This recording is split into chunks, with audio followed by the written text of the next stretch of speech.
us for participating while it's happening, they asked if we'd be able to record it. And so Valerie said that she was okay with that, but I just want to also make that clear for everyone here that if you would prefer not to have your image be recorded, then you can turn off your camera so that no one can see you. I think also, Valerie, we have the option of changing your name as well if you want to do that. Totally up to you, but I wanted to just make it really clear before we just start recording people with if, you know, I didn't want to do it without you knowing at least. So the recording actually, as far as I know, does that record all the all the video of people? Because I've only ever recorded myself on this method. Oh, okay, great. I wasn't aware, but I thought it was the attendees. You might know more than me. I've never tried it. Yeah, I'm not sure what it actually, it may record everyone's video as well. But it is recording now. And by the way, you can mute your microphone and you can turn off your video, stop video. And Brian was talking about changing your name. If you wave your cursor over your own picture, you'll see 3 dots and a blue box in the upper right-hand corner. And if you click on that, you have the ability to go down and rename yourself. So that's how you do the renaming part of it. Okay, so we're going to start. Anything else you want to say, Brian, before we get started? Just thank you both to Valerie and Patrick, and good to see everyone here. Yeah, and thank you for bringing all these people into the workshop, because when you have a good group in the workshop, it's there's so much more happening. So this is the mental health basics and crisis communication skills. And we actually put this class together. We here at NAMI. NAMI is the National Alliance on Mental Illness. It used to have a different name. It used to call itself National Alliance for Mental Illness, and we're not really for mental illness. We are on mental illness, so that has changed over the years. It is the largest grassroots group in the country, and we have 3 pillars, we call them. We offer support, we offer education, and we offer advocacy at all the local, state, and national levels. So for example, we have people who advocate for our members both at the local level, maybe it's at the city council meeting, the county council meeting, the state legislature. We have lobby day where we go and talk to all our legislators. And at the national level, and I think, Jennifer, you're one of those people that's been to the national level and talked to our Congress people there. So do we want to take a minute to introduce people? I'm going to open this up again. I can't actually open this up while I've got the share screen on.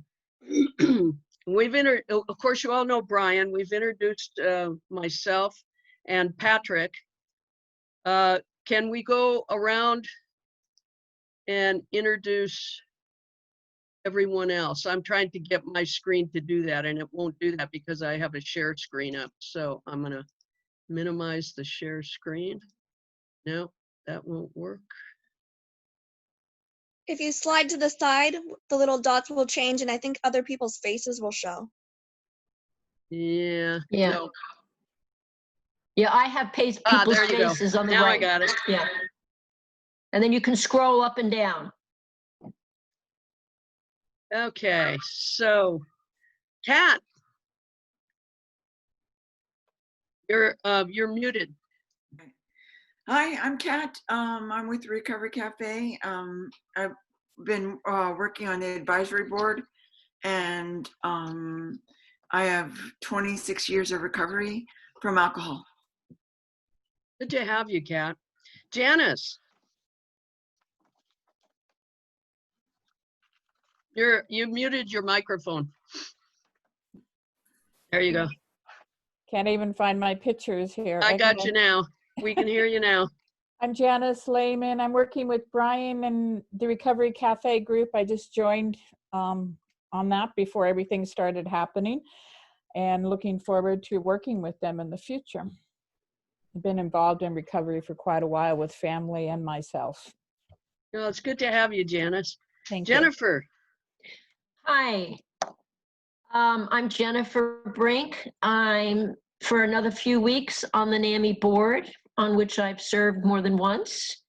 And I have the training to be a support group facilitator and a family to family, and also the suicide prevention course I took. And NAMI has helped me a great deal. And even though I have some big challenges in my life, and my husband is quite ill, and I still want to be involved in NAMI, and I wanted to take this this class because I thought it would be a good refresher. I'm glad to see it so well attended, and thank you all for making it happen. Thanks, Jennifer. Carol. Let's see. Hi, I'm There. my name is Carol, and I don't know much at all about mental illness, except that my sister is a therapist. But I do work with a group called Public Hygiene Lets Us Stay Human, and we try to help localities come up with really good public restrooms. But there in vandalism, there are some mental health issues that you know, I might need your help on sometime. And I just public restrooms bring up a lot of emotions for people, it seems. Well, But thank you for being here, Carol. I applaud the work you're doing, and also that of Recovery Cafe. I'm really impressed. All right. And Sandra.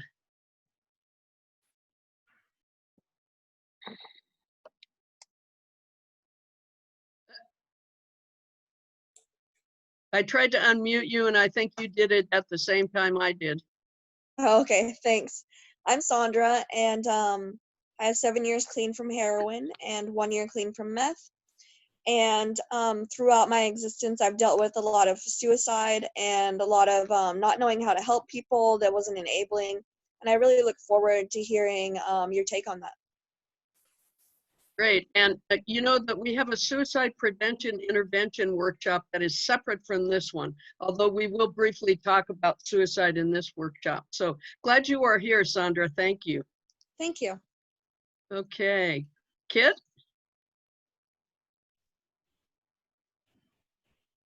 I'm unmuting you, Kit. I'm trying to unmute you, but I'm not being successful. You know, tell me if I'm right. You don't have a microphone.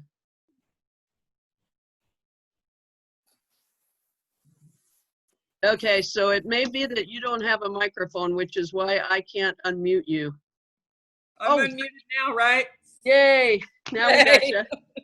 Okay, I'm Kit Kaler. I'm a volunteer at the Recovery Cafe. I have 29 years clean and sober, and I don't know what else you want to know. I'm here. We are glad you're here. Thank you. Sue.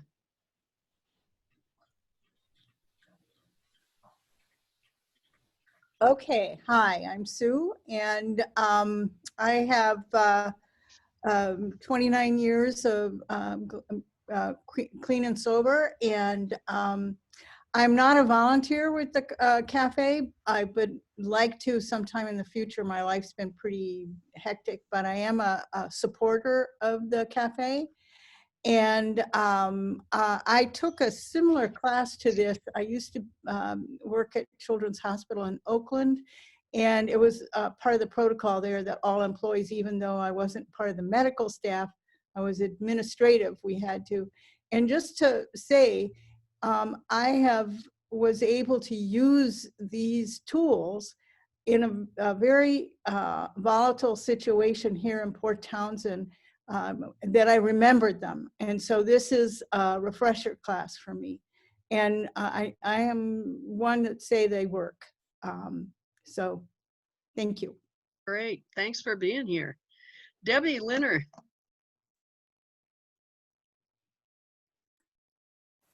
You need to unmute your mic. There you go. Yeah. Good morning, everyone. I'm glad to be here this morning. So I'm a domestic violence, sexual assault advocate, and a previous shelter manager here for the Dove House Advocacy Services. And I'm looking forward to learning some new skills for my toolbox. Great. Glad to have you here. And it's interesting how all of these organizations are connected with each other because we deal with a lot of the same clients. So Dove House is another one of our favorites. And of course, Recovery Cafe falls under that umbrella as well. Thank you. Sue Bradley, did we talk to you? Yes, yes, you did. My boxes are not like yours, so I'm having to roll around. Bill, we haven't heard from you. Everyone, I'm Bill Corrigan. With the Port Townsend Police Department. I'm a member of what used to be called a mental health court, but now we call it behavioral health court. So I'm doing that for about 4 or 5 years. So this is kind of a review, and it helps keep my skills a little fresher. Good to see you all.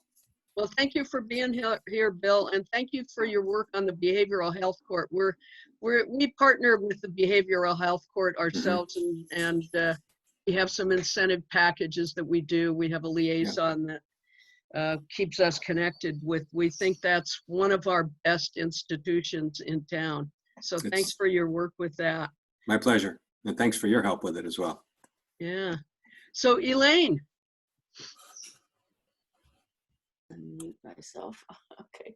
I'm Elaine Nelson, and I've been with NAMI since I think 2005 or 6. Took the family to family class and was so impressed with it that I took the training to teach it. And so for about a couple years, I co-taught it, and then I was backup instructor for several years. I also led support groups, and I've taken various trainings.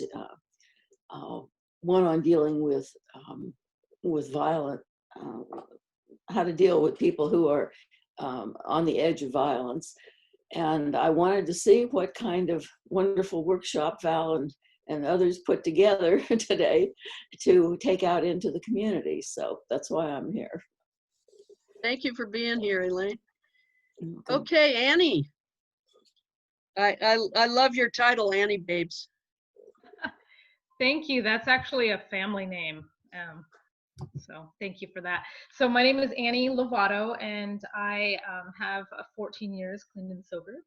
I am also a domestic violence sexual assault victims advocate with Dove House, and I'm on the Recovery Cafe Advisory Committee. And I worked as a mental health advocate at a psychiatric hospital in Lincoln, Nebraska about 10 years ago with the Mental Health Association. So this is a nice refresher, much needed refresher, as there's a lot of intersection with mental illness, addiction, and trauma in the way some people work with. Well, thank you for being here and for your work with the psychiatric patients in the past. And you have my respect. Believe me. Thank you. So Ben. Hello. My name is Ben Cassard. I'm a AmeriCorps and Washington Service Corps volunteer with Dove House and Recovery Cafe. I've gone to some of the other workshops that were presented through a volunteer training that we started before COVID. At least that was in person. And so I'm grateful that NAMI has made the effort to do this virtually. My experience in mental illness, well, first of all, I have a little over a year clean and sober from alcohol, 15 years in June from opiates. And my experience with mental illness has been in the past dealing with some roommates that experienced paranoid schizophrenia, and then in the drug world, there's a lot of mental illness that I've had experience with, and then recently with the suicide prevention, last workshop I think had a little bit of suicide prevention training, and so that's helped me be able to advocate for like Volunteers of America and things like that. And so anything that more that I can learn about mental illness and how to cope with, and talk with people in what I do, which is dealing with a lot of homeless outreach and stuff like that, is very helpful to me. So. Well, thank you so much for being here. Were you at the Veterans Administration workshop that we did out? I thought I recognized you. Yeah, that's what I may have been referring to, or am Yeah. referring to, is the Veterans Workshop. That was very informative as well. That was, and that's one area that we don't get much chance to interact with, and learning about veterans issues is, I think, real helpful. So who did we miss now? Janice, we talked with you, right? And how about Chris Becker? So my name's Chris, and I work at Jefferson Healthcare Foundation, and before that I was with Jumping Mouse Children's Center, which focuses on children's mental health. And I've been aware of NAMI's workshops and trainings through my work, but have never been able to attend one before, so I'm really grateful to be here. I also have mental illness and suicide history in my family, so I have a personal interest in all of this as well. Thank you. Great, well, thanks for being here. I thought I recognized your face from Jumping Mouse. Yeah. Okay, did we miss anybody here? I think we got everybody. Thank you so much for being here. And with that, now that you know who we are and we know who you are, we're going to get started with this workshop. And of course, your question is, why this workshop? And the big reason we put this workshop together was that businesses and the Chamber of Commerce asked us to do that. Most of the classes we teach are 12 weeks, 10 weeks, now 8 weeks, and that's a long time for people to commit. So we thought we would put together some shorter workshops. But the purpose of the workshop is to know about types of mental illnesses and their symptoms. So we're doing just a brief survey on that, to better understand the language of mental illness, which of course over the years, like everything else, the language and the vocabulary has changed a little bit. So when we talk about mental illness, we're also talking about behavioral health issues. So that's one of the newest changes that's being integrated. And to also have better communication skills when mental illness might be a factor. So people generally ask themselves, okay, well then how prevalent is mental illness in the United States? And the average is 1 in 5. And my favorite thing to do is at a big meeting like the Chamber of Commerce or the Rotary or whatever, look out at people eating their lunch in tables, round tables, and say it's 1 in 5. So that means 1 at every table here might have a mental illness, and that's pretty prevalent. That means 47.6 million adults in this country.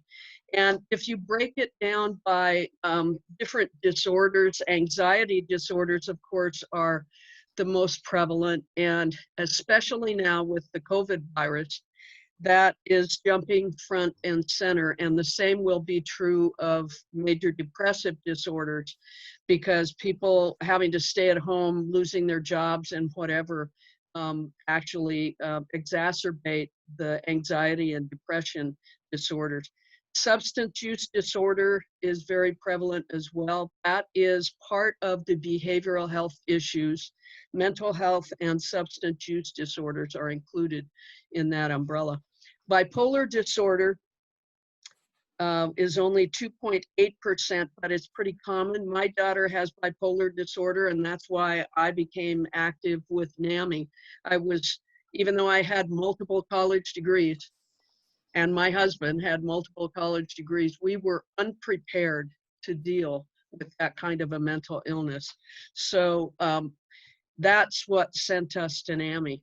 Eating disorders are somewhere between 5 and 10%. They're hard to calculate because they're not always reported. And schizophrenia is on the bottom of the list, but I have to tell you, it's probably one of the most serious mental illness diagnoses.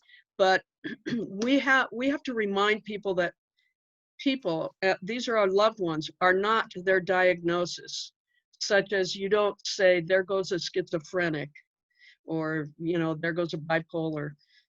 They are their people. They're people with a diagnosis. So we always like to remind people that we have to keep that in mind. So Patrick. Thank you, Val. And I sometimes wonder if the 1 in 5 number is somewhat conservative. Perhaps I spend too much time with people that have mental illness. But in any case, I oftentimes think that's a conservative number. Let's turn our attention then for just a few moments then to some of the mood disorders. I think many of you are familiar with Diagnostic and Statistical Manual. You can see it up there. It's put out by the American Psychiatric Association.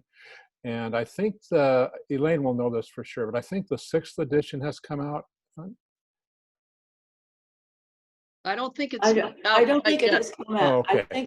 I think they're still working on it. They usually bring out a new edition about every 10 years. Okay, it doesn't come out regularly, but anyway, that is the reference, if you will, for the list of mental illnesses, and also the criteria that, if you will, that a person meets in order to be diagnosed with a particular mental illness. It's also extraordinarily important when it comes to billing for care, and the codes are in there, and it's and so if a hospital or healthcare facility or a healthcare provider is going to get paid for providing services to a person with a mental illness, then they need to have a code to do it, and they'll often find time. Actually, I don't think the codes are in there, but the diagnoses are in the Diagnostic and Statistical Manual. So stay tuned for the 6th volume coming out. We don't know when. And it does change over the years. There are diagnoses that have been in there before that are taken out now that aren't considered to be a mental illness, and there are new diagnoses that are coming in, and it's all based on evidence. It's evidence-based research. Although I also think that there's no small amount of social pressure from time to time. Let's turn our attention then to anxiety, and as we go down this list, you're more than welcome to enter the chat box if you would like to, and just talk, maybe make a comment or so about what you might do to address this, or develop some thoughts about that as we go along. Anxiety. I think all of us have anxiety at one point or another. I've always had a low-grade anxiety.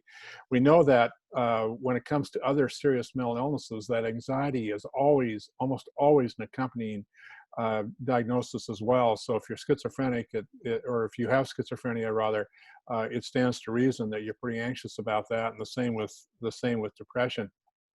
Then we have phobias. I think most people are familiar with some of the phobias that folks there's one at the bottom there, agoraphobia, which is essentially the fear of going outside, placing yourself in social situations, which will lead to great anxiety amongst people. And I think many of us know individuals that struggle with that. Something like that can be incredibly debilitating. Just imagine not being able to go outside because your anxiety level is so far high up. Post-traumatic stress syndrome, it's always been there. It has always been there. The veterans in World War II who experienced that were referred to as being shell-shocked. Of course, the military experience of many individuals is what brought this forward, but we now understand that many people from all walks of life who experienced all sorts of adverse situations can experience post-traumatic stress syndrome. It could be a very difficult, very volatile family situation. I know the folks at Bev House, when they work with individuals who are the victims of domestic violence, are very much aware that post-traumatic stress syndrome is a continuing challenge for people who have been in that situation. Generalized anxiety disorder, just a feeling of unease, uncomfortableness, just not quite knowing what's going to happen next, a fear of that, if you will, and that's pretty widespread in the population. And Val's already made this point. It's really been exacerbated, of course, by the coronavirus, and it's not surprising that it's more people are anxious. And I think a lot of people are anxious anyway, but even more so now. And if your anxiety achieves a certain level, then it can become a disorder, and it can become very disabling. Obsessive compulsive disorder is I've forgotten what the number was that Val showed, but it's not uncommon either, and it manifests itself in all sorts of ways. I knew a fellow who I've lost touch with, but his particular obsessive compulsive disorder had to do with cleanliness, and he severely injured himself because he used to scour his forearms and his hands with Clorox, and that's not good for you. And we're also aware of people who are they're very obsessive about keeping things in order. And you may be seeing folks and that will have all manner of problems with the obsessive compulsive disorder. A little more common than we think sometimes. And Val or Elaine or Jennifer, if you have any comments about that, please don't hesitate to add to that. And if any of you have any comments in the chat box, don't hesitate to put those in. I see a note from Chris Becker here that they do have children, and of course that's what Jumping Mouse is all about. They do have children at Jumping Mouse who exhibit signs of post-traumatic stress disorder. Brian, I see your hand up. Yeah, I guess I just wanted to make a note, a helpful way, or a way that's been helpful for me to understand mental health diagnoses. And Patrick's done a good job. I guess I would say a lot of these things, like you were talking about with anxiety, are things that we experience in our day-to-day lives. Mm-hmm. And a lot of these emotions are really helpful to us for dealing with life's challenges, right? And when it gets to the point that it's causing challenges with day-to-day living, that's when we get to the point that we may need to see a mental health professional, and then we may get diagnosed so that we can become treated for that. So that it's like there's this line, where it crosses if it's causing challenges for day-to-day living. Mm-hmm. Thank you, Brian. Your point's well taken, and a couple of things just to add to that. Diagnosis, and I think we'll talk about this a bit later, can be extremely elusive. We're getting much better at it. Here in Jefferson County, one of the challenges, of course, is being able to make an appointment and go see a mental health professional so they can help you with that diagnosis. Psychiatrists, of course, are the coin of the realm, and I think there are two here in the Jefferson County area. Or anyway, they're difficult to find, and so getting a proper diagnosis is very difficult. And then, as Brian suggested, once you get a diagnosis, then there are all manner of medications that can help alleviate some of those symptoms. So a diagnosis is extremely important. And a lot of people think these things just come on for no reason, but a lot of times they're induced from other sources. For example, I was taking a medication one time that wound up giving me agoraphobia. I would not go out of the house. My husband tried to drag me out of the house. I was crying and screaming. I was so afraid to go out of the house. And he said, "What, are you taking a new medication or something?" And the light went on. And sure enough, as soon as I quit taking it, it went away. So a lot of these things are triggered by things other than your environment. They could be triggered by medications, by foods, who knows? So there's not always an answer to that. And as with the previous slide about prevalence, there is a genetic factor that comes into play with various mental illnesses. And while the likelihood of it is not real profound in most cases, if you have a history of mental illness in your family, the possibility that you too, from a genetic point of view, will experience a mental illness is certainly present. And then to reemphasize what Val just said, there are environmental factors that will trigger mental illness. Obviously, being in as we've talked about already, being in a war situation, for example, can be an extreme provocateur of post-traumatic stress syndrome. Mood disorders, depression. Everybody gets depression at one time. Some of us have major depression. I do, and I take medication for it, and I've experienced that most of my life. And sometimes it's been more challenging than at other times. But there are if you stay up late enough on television, you can see all sorts of medications that come out for these. I think most of those are fairly new, but it's been a long process to develop medications that are effective, and they become better and better and better with minimal side effects as time goes on. We have again, persistent depressive disorder, and you can see that it's a dithemia means that it's just as it says there, is persistent. Then seasonal affective disorder, which I'm stunned there's not more of that in where we live, although we're sort of in the rain shadow here in Port Townsend. Although if you look outside today, don't look outside today, just remember yesterday, which was quite sunny. But the acronym is SAD, and seasonal affective disorder. Many people, of course, experience that. My wife bought me a sun lamp that I haven't used yet. I should use that, I guess. But anyway, seasonal affective disorder, and some people choose to leave the area and go where there's sunshine. Lots of people take lots of vitamin D, and so there are some ways to address that. And psychotic depression, becoming so depressed that you become psychotic, not uncommon. And depression can be exhausting from all manner, in all sorts of ways. It can be very disabling. And I've heard a couple of descriptions about depression. One is like, it's like having a cannonball in your stomach all the time, or it's like trying to walk underwater. It's extremely, extremely difficult. One of the things that we've learned more about over the years is postpartum depression. When a woman gives birth to a baby, oftentimes there'll be a period of time afterwards where she will experience depression. It seems ironic and almost contradictory, given the joy of the birth of a baby, that depression would follow. It's extraordinarily important that we recognize that, because it can be, again, very disabling, and we'll say that a lot.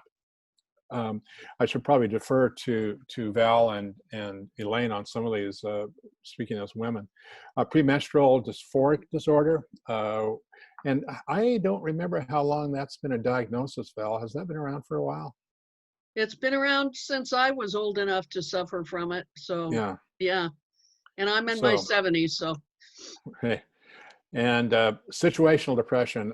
Who wouldn't be depressed in this day and age? Gosh, with the economy crashing and the virus going around, it can.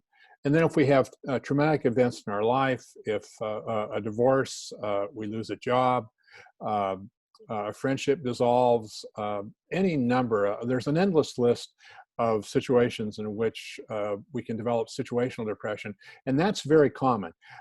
Going back to what Brian said, and this point was well taken, a person can experience situational depression, but if it reaches a point in your life where it begins to interfere with daily living in an adverse way, then it's time for you to go visit a healthcare professional and get a diagnosis and see if there can be some relief from that. But please know that situational depression is fairly normal, and all of us experience that. Here are some additional symptoms of depression. You can see there sadness, loss of enjoyment, a lack of energy, and tiredness. One that's particularly painful is a feeling of worthlessness or feeling guilty, more so than usual.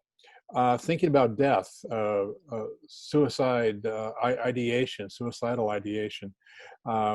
And that's something to pay attention to, of course. If you hear your friends or relatives or other people that you're around talking about death, then ask them what's going on, and we'll talk about that a little bit more. Difficulty concentrating. It can be really distracting, especially for people like me that are ADD anyway. And then when my depression is at a heightened range, it tends to really make things difficult to stay focused. Irritability. is huge. When a person is depressed, they even the slightest thing will seemingly set them off. It could be just innocuous and really have nothing at all, but the person who is depressed will hear something different from the person who says something or in the situation that they're in. And it can lead to some very, very difficult kinds of situations.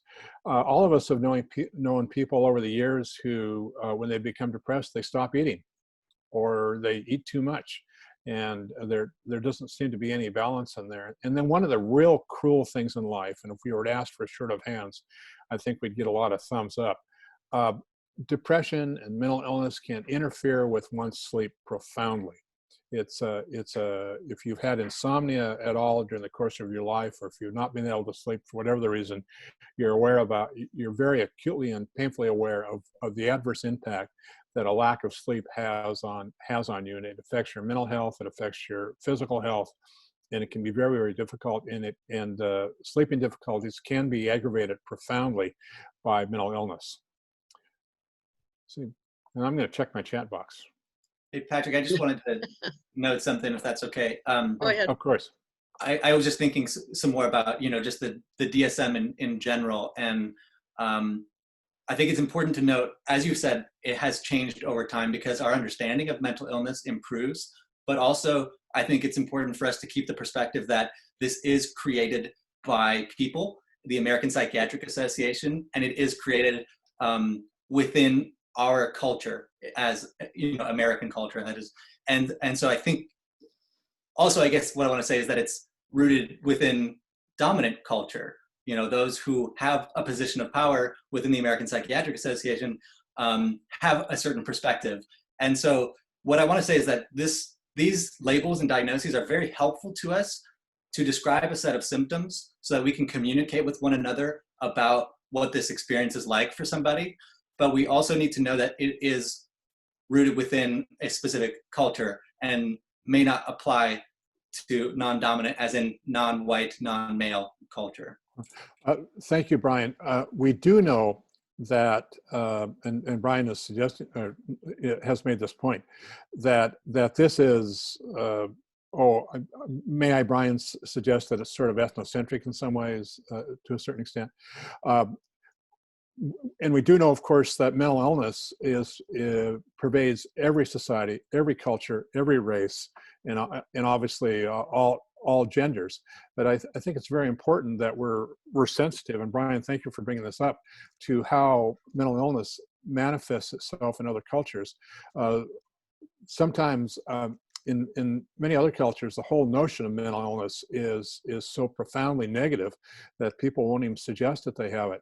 Or won't even think about it. The stigma, we'll talk a little bit about stigma as we go along here, but those are real issues. So even though we have this categorized book to define mental illness and the symptoms that go with it, let's not assume for a moment that that's all there is to it. There's a lot more that goes beyond that. So I'm going to talk about bipolar disorder because it's very close to my heart. My daughter suffers from bipolar 1 disorder, which means that she's most frequently on the manic side. And the thing about this whole, I'm trying to get my pen up here and it's not coming. There we go. The thing about this is that it has a combination of the two, depression and mania. That's why they call it bipolar. It used to be called manic depressive disorder, but now they call it bipolar.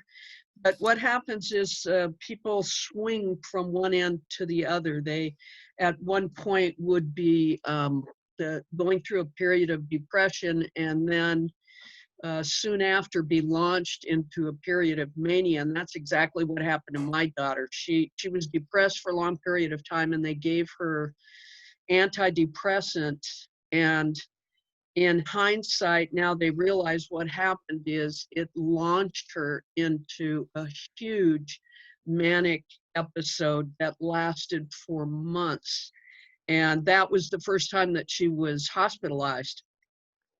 And what happens with that, the periods of mania, is that you get elevated mood. overconfident and grandiose. My daughter was going to run for governor of Hawaii. She thought she was entirely capable of handling that job. They suffer from lack of sleep, and what happens when you suffer from lack of sleep is that you become more and more delusional and begin to hallucinate, and that's what she was doing. Walgreens. And she certainly was delusional, and at that point suffering from psychosis. And when you're suffering from psychosis, then it makes it hard to diagnose at first. But if you spend enough time either in the hospital or in patient treatment, then they're able to separate that from schizophrenia, because psychosis is, of course, one of the things that you find with schizophrenia. Now I'm trying to undo, redo, clear. Okay. So here, I'm trying to move on here and I can't undo my pencil.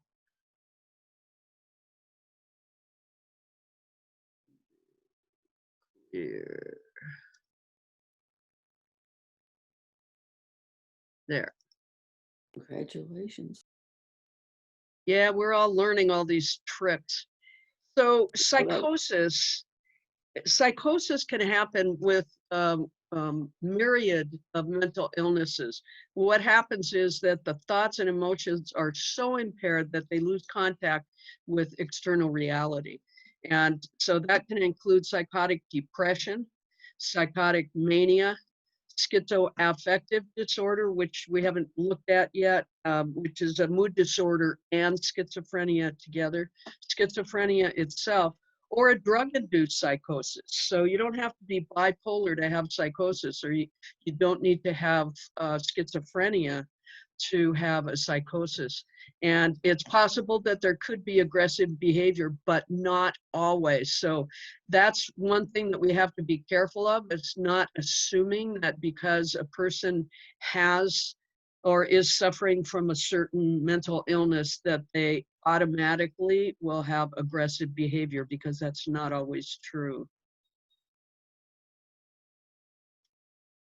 So we're on number 10, Patrick. Schizophrenia. I'm sure all of you have seen the film A Beautiful Mind with Russell Crowe in it. And it was a film about a Nobel Prize winning mathematician who had schizophrenia. And of course, the film showed imaginary characters that were real to him, who trailed him around his entire life. And then he got a diagnosis, he got a medication, and he was able to continue his work and learn to cope with that. But some of the key factors with schizophrenia are delusions and of all manner, hallucinations, of course, to say the least. Hearing voices is probably the most prevalent one. Excuse me, Patrick. Yeah. And Val, somebody has a question in the chat room. We'll go to there. I'll look. Okay, thank you. I thought psychosis was seeing things. Is that right? Sometimes, but not always. Yeah, it can be. Yeah, you can have delusions or hallucinations of all manners. So, yeah, thank you for that, Sandra, and thank you, Jennifer, for the alert there. I think how I might describe it, if I could take a stab at it, is that psychosis is, as you guys suggested, losing touch with reality, and that might include things like hallucinations, whether auditory or visual, like seeing things that aren't there, but could also include delusions of grandeur or romantic delusions. Yeah, so it's a little bit broader than just seeing things. Mm-hmm. Yeah. It can lead to really erratic kinds of behavior. A fixation, as Brian suggested, a romantic interest. We read about that with respect to celebrities, for example, where they're being pursued by a fan or somebody who thinks that they are in love with that particular person. Disorganized behavior, not to be confused with messy, like me. And so, but a person who is experiencing schizophrenia can become incredibly disorganized, of course. And common, I think, to many mental illnesses is the whole notion of withdrawal. When we're not feeling good, when we're depressed, we tend to withdraw from society and from our friends, our family, and other people around us. And we become very apathetic. Our emotions are flat. We don't have a particular interest in doing much of anything. We're not very active, which is doubly tragic, because one of the real antidotes, a natural one, of course, is exercise to get the endorphins going.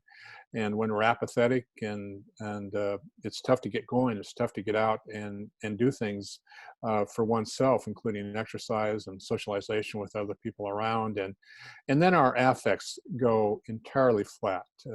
When you've been with a person who is schizophrenic, or in some cases has another mental illness, their affect is almost non-existent. There's just sort of a blank slate there. So I'm looking through some of the chats, and Elaine points out that there's also an overlap between different diagnoses.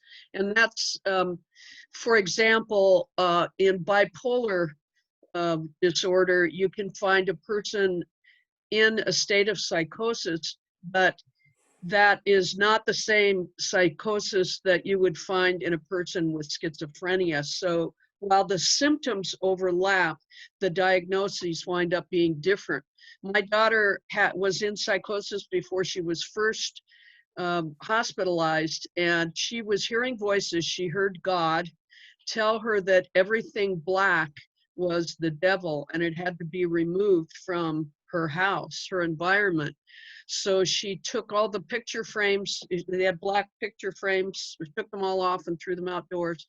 And by the time her husband got to her, she was working her way through the kitchen, had taken the handles off all the pots and pans because they were black, and was standing there with all the butcher knives, which had black handles.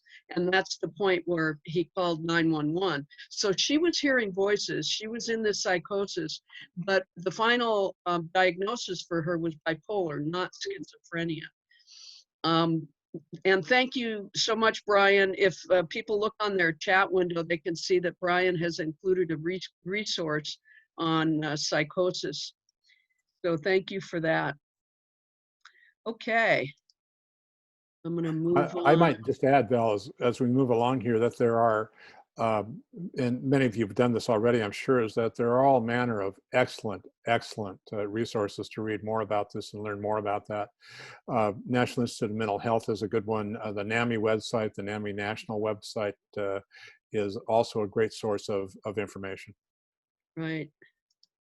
Okay, we're moving on to personality disorders, and personality disorder can be defined as a type of mental disorder in which someone has a rigid and unhealthy pattern of thinking, functioning, and behaving.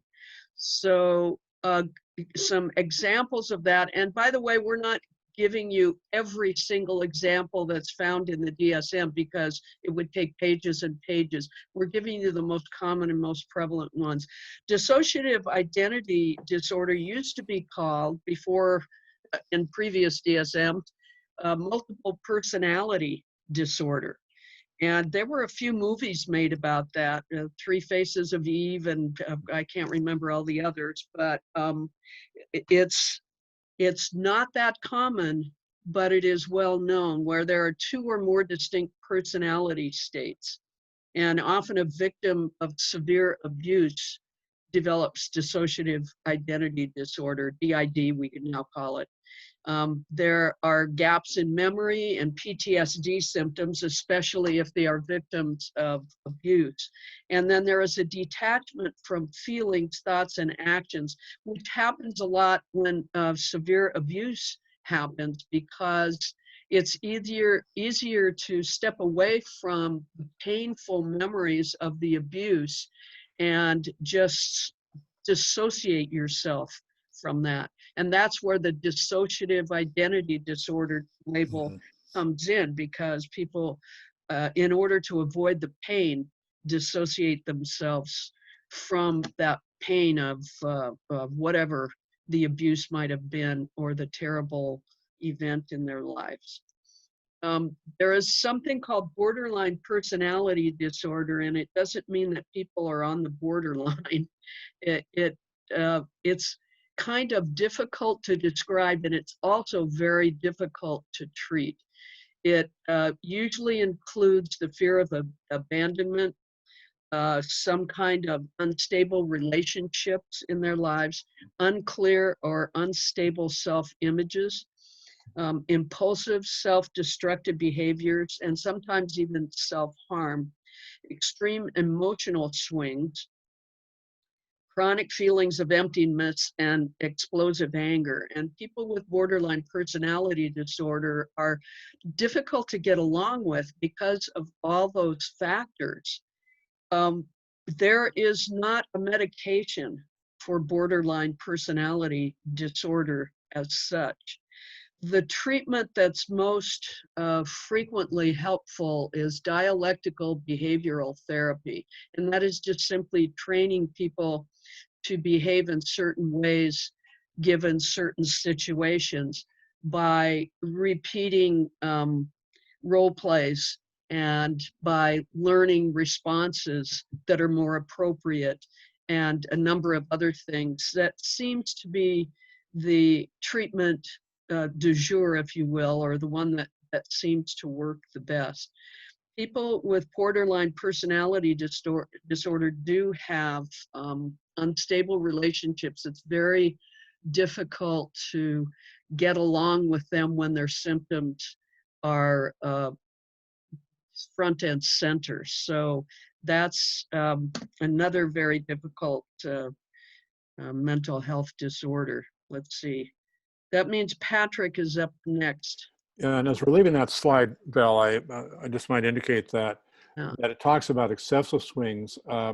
Not all of these of the items listed there need to be present for a person to be experiencing a borderline personality disorder, but that description up there really explains a lot of behaviors and helps us to understand how to help that person.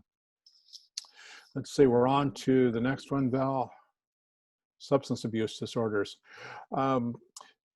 It has surprisingly been only in the last few years, and Ryan may have more details about that, where we know that substance abuse frequently accompanies mental illness or vice versa. Now we call those co-occurring disorders, and hence the term behavioral health as well.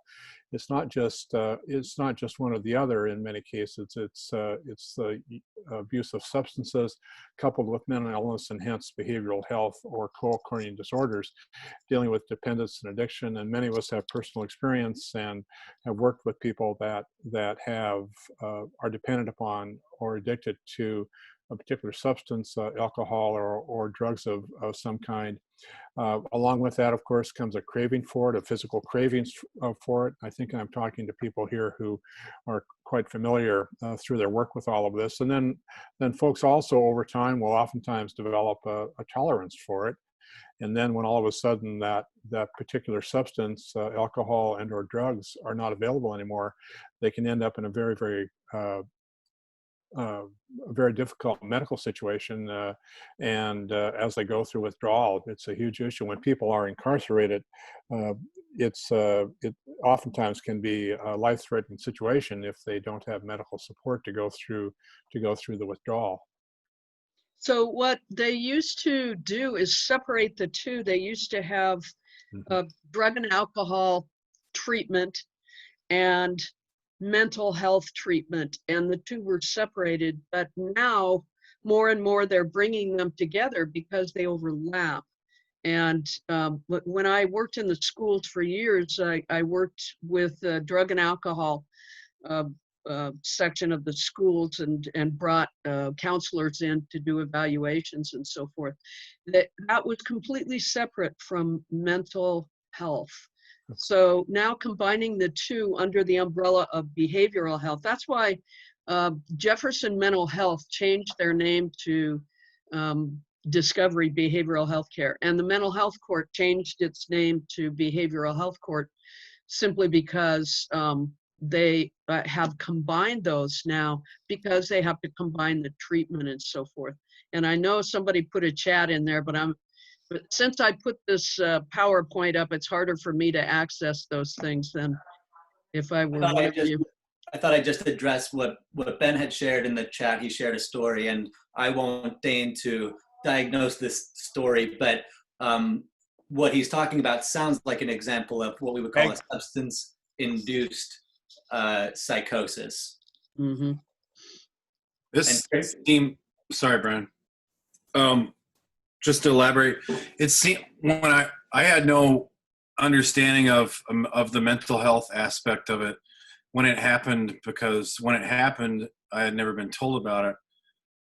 But what I saw was somebody who looked like they fell asleep, and then shortly afterwards, they would wake up out of their little sleep, and they would become somebody else entirely, because and like I said, I counted at least 25 different personalities at one point. Yeah, so Ben actually wrote about this on the chat if you want to look at it. That is, in fact, very rare, but it has been documented. So it's important to understand that those stories are real. Another person, Chris, wrote about the PT Film Fest, does some great movies, and this one had to do with multiple personality disorder. And there is a link for that if you're interested in seeing that movie. Thanks for putting that up. Yeah, it was a really interesting story with what happened to her, because she turned into from a 7-year-old girl named Elizabeth from Wisconsin to a psychotic killer named Sid. And while she was in Sid's capacity, she actually tried to physically harm my dog, and I had to actually strike her in the abdomen, and that woke her up out of it. And she was really freaked out. And but the whole experience to me was just completely, I mean, I'd seen some psychoses before with some schizophrenic stuff, but nothing like the substance-induced thing. And I talked to my friend who's a narrative psychologist, and he explained to me that it was mental, not like psychic or something. But it was really, it was quite an experience. I'll bet it was. Just as an anecdote, I'm not a clinician, but I've been around in the field for a long time in administration and other ways. And I can remember back in the early 70s, I was working for a drug treatment agency, and we were the planning organization as well as the clinical referral agency for a variety of drug treatment organizations. And again, going back to the latter part of the 60s, early 70s, at that time, there was a distinction between alcohol abuse and other drug disorders. And the people in the respective fields really disliked each other. Talk about a schism there. And it took a while over the ensuing years, I think 8 or 9 or 10 years, before there was recognition that alcohol and had a close relationship in terms of the addictive behavior, along with heroin, and in this day and age, of course, opiates. But I can remember the alcohol treatment people, who were largely paraprofessionals, becoming furious with the drug treatment people. But fortunately, that's been resolved over the years. The final note there under co-occurring disorders is that a person can have more than one of these disorders happening concurrently. So, Bill, you're probably familiar with this also, because on the behavioral health court, Ford Kessler sits on that court, and he, of course, is a person that works with substance use disorders, and they work together so well in the behavioral health court.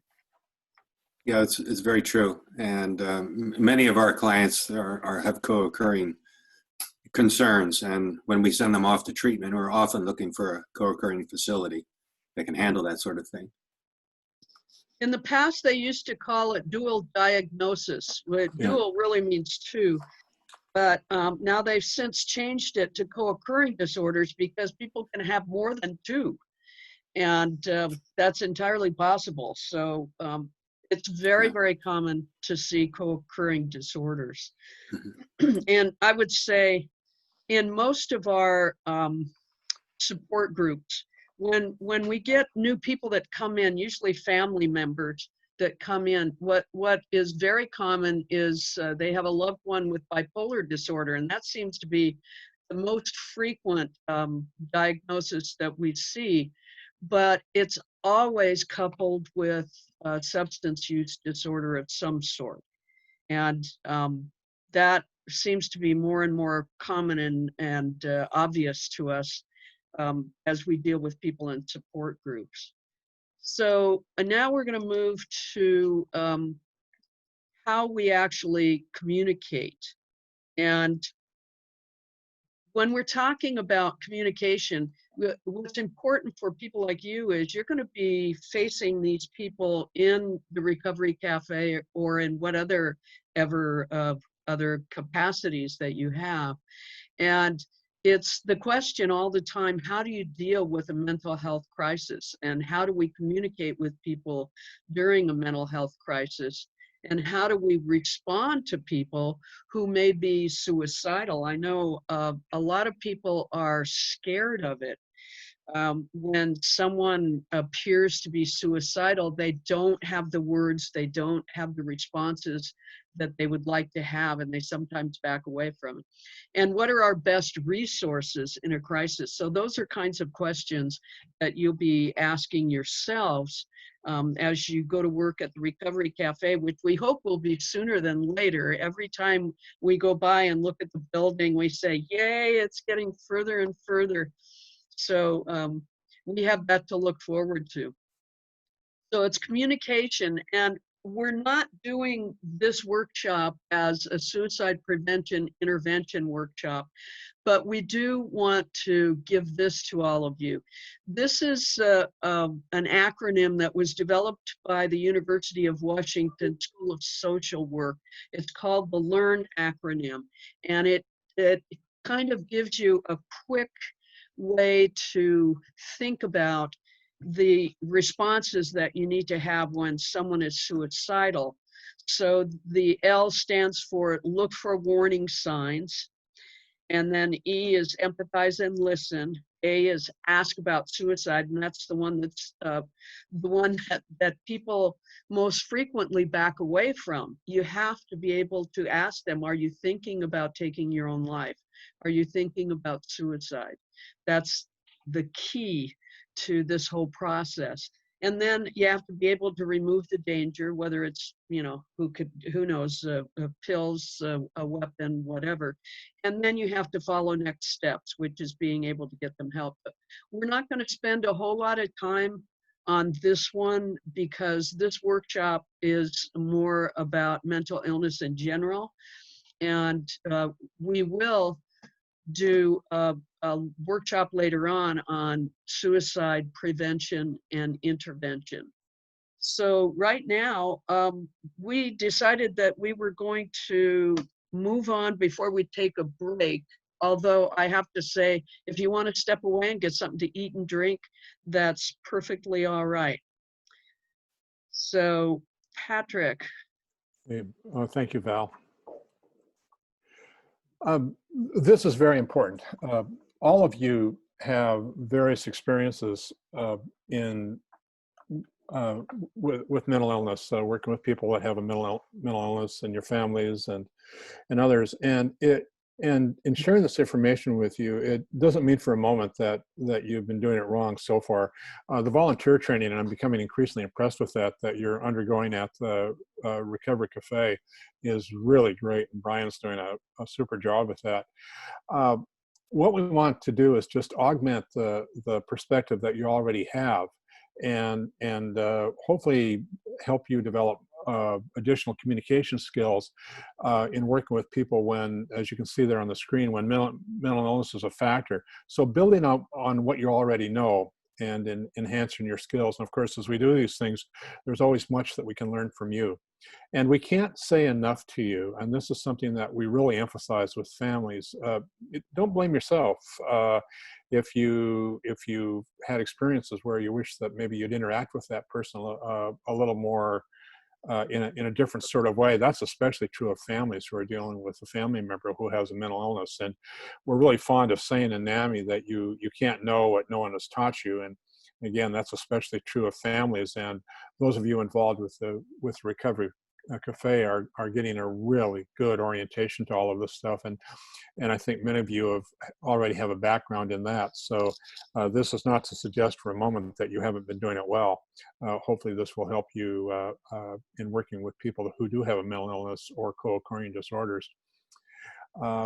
There are 4 different sources of problems in communication with people who have a mental illness. People who are experiencing psychosis or a mood disorder are incredibly overloaded. They've got a lot of stuff going on in their brain at the time. They're feeling anxious, they're frequently depressed, and they're just overloaded. All of us feel overloaded once in a while, but if you're a person with a mental illness that is manifesting, is feeling that acutely, and they're hearing lots of noise and lots of confusion, which they're hypersensitive to that. Hyper, as we know, means acute. And so it's very, very important that we be sensitive to that in turn. 3, I like to call this just this collision of fragmented thoughts. And it's just not a single moment. It goes on all of time, and things are all everything's rushing into that person's brain. There's just a whole series of electrical flashes that are taking place. And then, of course, all of that, as you can readily imagine and then see on the screen there, helps stimulate all manner of fears and dramatically raises one's anxiety level. So as we are involved with a person with a mental illness, either in an acute situation or ongoing, it's important to remember that their sensory overload is frequently profound. And get this out of the way so I can see it. I've already suggested, and we'll just emphasize again, that this really makes it difficult for people experiencing these symptoms to focus, to keep their attention on what's going on. It can oftentimes interfere with their ability to remember things, keep track of what's been going on, and also process information, which oftentimes will make them appear to be irrational.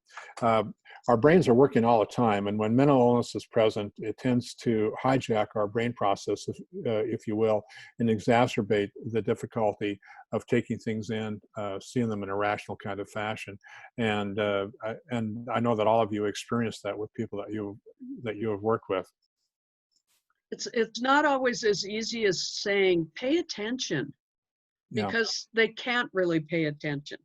They're finding it very difficult to focus on anything except what's actually happening in their head, happening in their mind.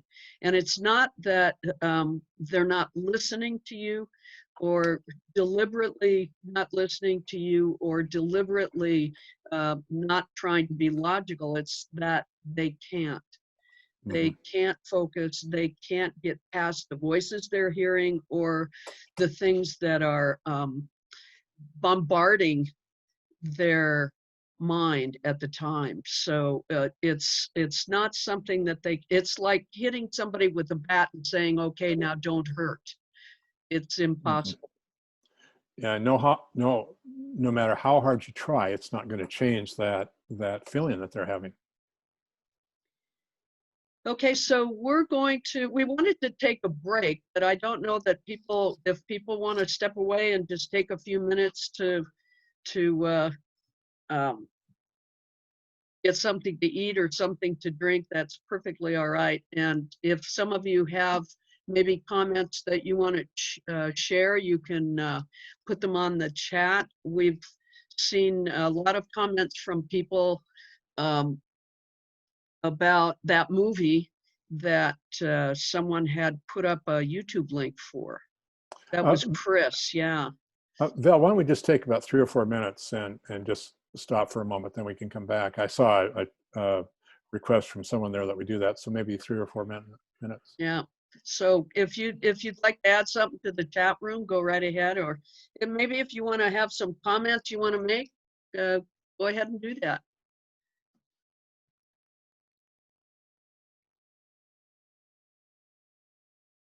I found out that when you're share screening, if you move your cursor up to the green bar that says you are screen sharing, it opens up the toolbar so you can get to the chat and the video and the rest of it.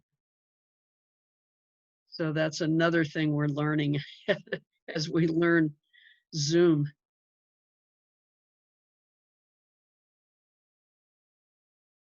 So I see Carol has put a lovely picture of herself up there. That's a great way to do it. I'll bet I was just some of, wondering how she did that. yeah. There is a way.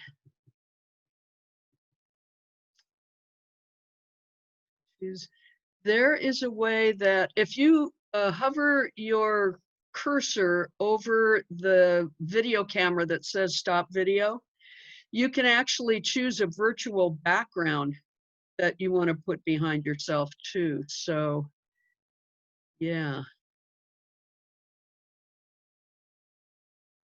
Remote control more, pause, read, disable, hide video. So let me see.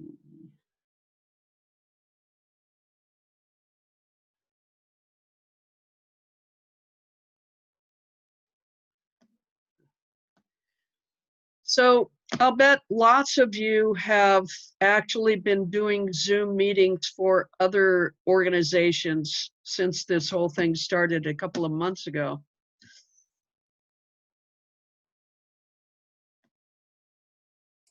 I know, Elaine, you've been doing things with the QUUF. And Patrick also. Brian and I actually see each other on meetings with United Good Neighbors and the field response team and a number of other things. It's true, yeah. It's all continued. You know, communication is a challenge, of course, this way, but everyone's been very gracious, and that's been helpful. Yeah, our learning curve for online meetings is all with Zoom, because NAMI national and statewide immediately went to the Zoom platform. But that was not as easy as just them purchasing the platform for us and then everybody using it. We ended up stepping on each other's meetings. I remember one time we got a link to a support group meeting and wound up in a staff meeting in Southwest Washington somewhere. So there were various problems, but we've managed to iron them out. Yeah, we've been really grateful for, you know, the technology. Of course, there's the balance of folks who either are not comfortable accessing support groups through that technology or can't, which is unfortunate. But there are other folks who have been able to engage with, like, our recovery circles, for example, whereas they previously may not have, and doing it virtually was a way to reduce the pressure in a way so that they could kind of get started. And our hope is that those groups will become really strong through this virtual platform. And then when we're meeting in person, it'll be like we already know each other really well. Mm-hmm. So while we're waiting for people to take a little bit of a break, you want to give us an update on what's happening at the Recovery Cafe? Yeah, I'd be happy to. So we, of course, have to follow a lot of the regulations around construction sites. And that means that there are fewer people working there. We have a hand washing station there. They're still supposed to socially distance and wear masks. And that means that work is getting done, which is great, but just a little bit slower than it would have been otherwise, probably. So with all that said, you know, we're just really grateful to be able to continue the construction. And I'm sort of done predicting when it'll be done because I'm just wrong every time anyway. And it's okay. It's like they're doing a really good job down there, and our contractor and all his employees they're doing their absolute best. And then we run into different things that we don't expect, you know, because it's an old building. But we're doing landscaping as well, which has been cool to start to see a little bit. And we're starting to have conversations about, you know, of course it'll depend on when they're done and what the governor's orders are and what phase Jefferson County is in. All of that will help us to determine in what way are we able to provide services. So right now it's all virtual, of course. And then when the building is completed, you know, we're asking ourselves the questions, do we do curbside meal service? Do we do a hybrid once we get to that phase for Jefferson County of some in person, some virtual? Do we meet outside first, and is that the safest place? So we don't know the answer to all these questions, and are grateful for everyone's support. So we'll be careful and take steps as we go. So we got a strong team helping us make all these decisions. Well, that's good. And it seems like there's a decision to be made every day. Oh, yeah, don't we know it? Yeah. One thing I will say, Annie here, I've turned my camera back on, is that even despite not having a building and all the things with COVID, there is still such a strong community with the Recovery Cafe. Not to say that we don't need a building, but that just goes to show that, like, we're still able to connect, and even without a building, and even with the COVID-19 pandemic, and that is huge. And yeah, so I just wanted to point that out. I think that's really awesome. Well, every time we go by the building, you know, it just kind of reaffirms our thankfulness that this is going to be part of the community. Yeah, it's awesome. And thanks to our fearless leader, Brian. I tell you. Wouldn't happen without you guys. When you're doing anything that involves a lot of volunteers, you're in a good place when you're in Port Townsend, because Port Townsend is filled with willing volunteers and very capable, well-educated, experienced people that are willing to volunteer.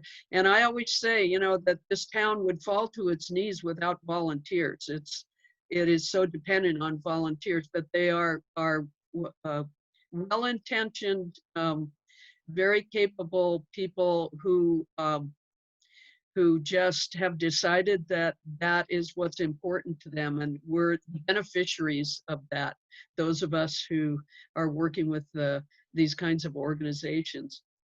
So it looks like people are coming back, so I'm going to start now with the communication part of this workshop. And what we're dealing with on a normal basis, and I hate to use the word normal because nothing is really normal anymore, but it's regular. You would say things like, especially in the workplace, you would say, hi, I'm so-and-so, what is your name? Or you would say, you know, is there something in particular that I can help you with? Or you would say, well, I'm sorry, but we're about to close up. Is there anything else we can do for you before we close? Or you would say, I'm sorry that we're not able to take care of that for you, but I suggest trying the city hall or the food bank or whatever.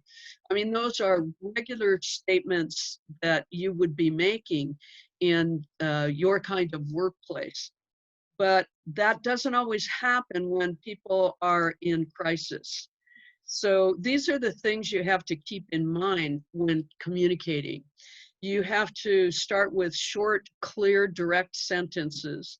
You have to keep the message simple, keep the stimulation low, and you have to be patient and don't waffle. When you set a boundary, you need to be reasonable, but you need to be firm. So I want to, at this point, direct you to some of the documents that I sent you, and I think Brian forwarded on to everybody else. I sent you something called the compassionate communication card, and I gave you multiple copies because that's how it goes to the printer. But it talks about the fact that you are not alone in a crisis, and the illness is not your fault, and you should never give up hope. So there is a list of things that you can say, things like "I love you" and "I care." I'm not going to put this up on the screen now because I have to toggle back and forth between the PowerPoint, but I know you have those documents. That you are not alone in this, and I'm sorry you're in so much pain. And I'm always willing to listen. That is probably one of our best assets, is that as volunteers or staff members in this kind of a situation, we always find a way to listen. And other things, especially if you are friends or relatives, I'll be your friend no matter what. And this will pass. We can write it out together. And you are important to me. That sometimes is all people need to hear. And then when this is all over, I will still be here. And I have to tell you that what happens with someone when they go through a mental health crisis, especially when they are hospitalized, whether it's involuntary or not, they come out of the hospital thinking that people don't want to have anything to do with them anymore because they're, quote, crazy. They have that stigma and labels that people sometimes use. And they need to know that when this crisis is over, that you will still be there as a friend or as a coworker or as a family member or whatever. So those are the things that you need to do to provide reassurance and generously and often for these people, because you can say it once, but you need to say it again and sometimes again. So these are some of the communication things that we wanted to talk about. Let's see, I'm looking on what page we're on. Okay. So we're moving on to the logistics of it, because if you're going to be in a workplace situation, whether it's the Recovery Cafe or one that we have done this class for before, the Chamber of Commerce, where people are coming in and out and in and out, you need to be thinking about the logistics of the entire thing. One of them is don't corner the person. Sometimes if there is a conflict, you have to keep that in mind, because you may not realize you're actually cornering them, but they know it and they're very conscious of it. And don't get cornered yourself. Another thing to remember is to keep a safe distance. There is this thing called personal space, and some people are very conscious of personal space. Others, culturally, their personal space is a foot away. But for me, that's too close. And for a lot of people, especially if they're in crisis, that's certainly too close. Sometimes it's better to stand to the side rather than confront, especially if you were outside. We had a minister actually who came and worked with us at in NAMI, who worked in Seattle with the homeless. And his rule of thumb was that he would, while talking to people on the streets, walk side by side with them and instead of standing in front of them and being in a confrontive posture. And that was his rule of thumb, to stand beside them.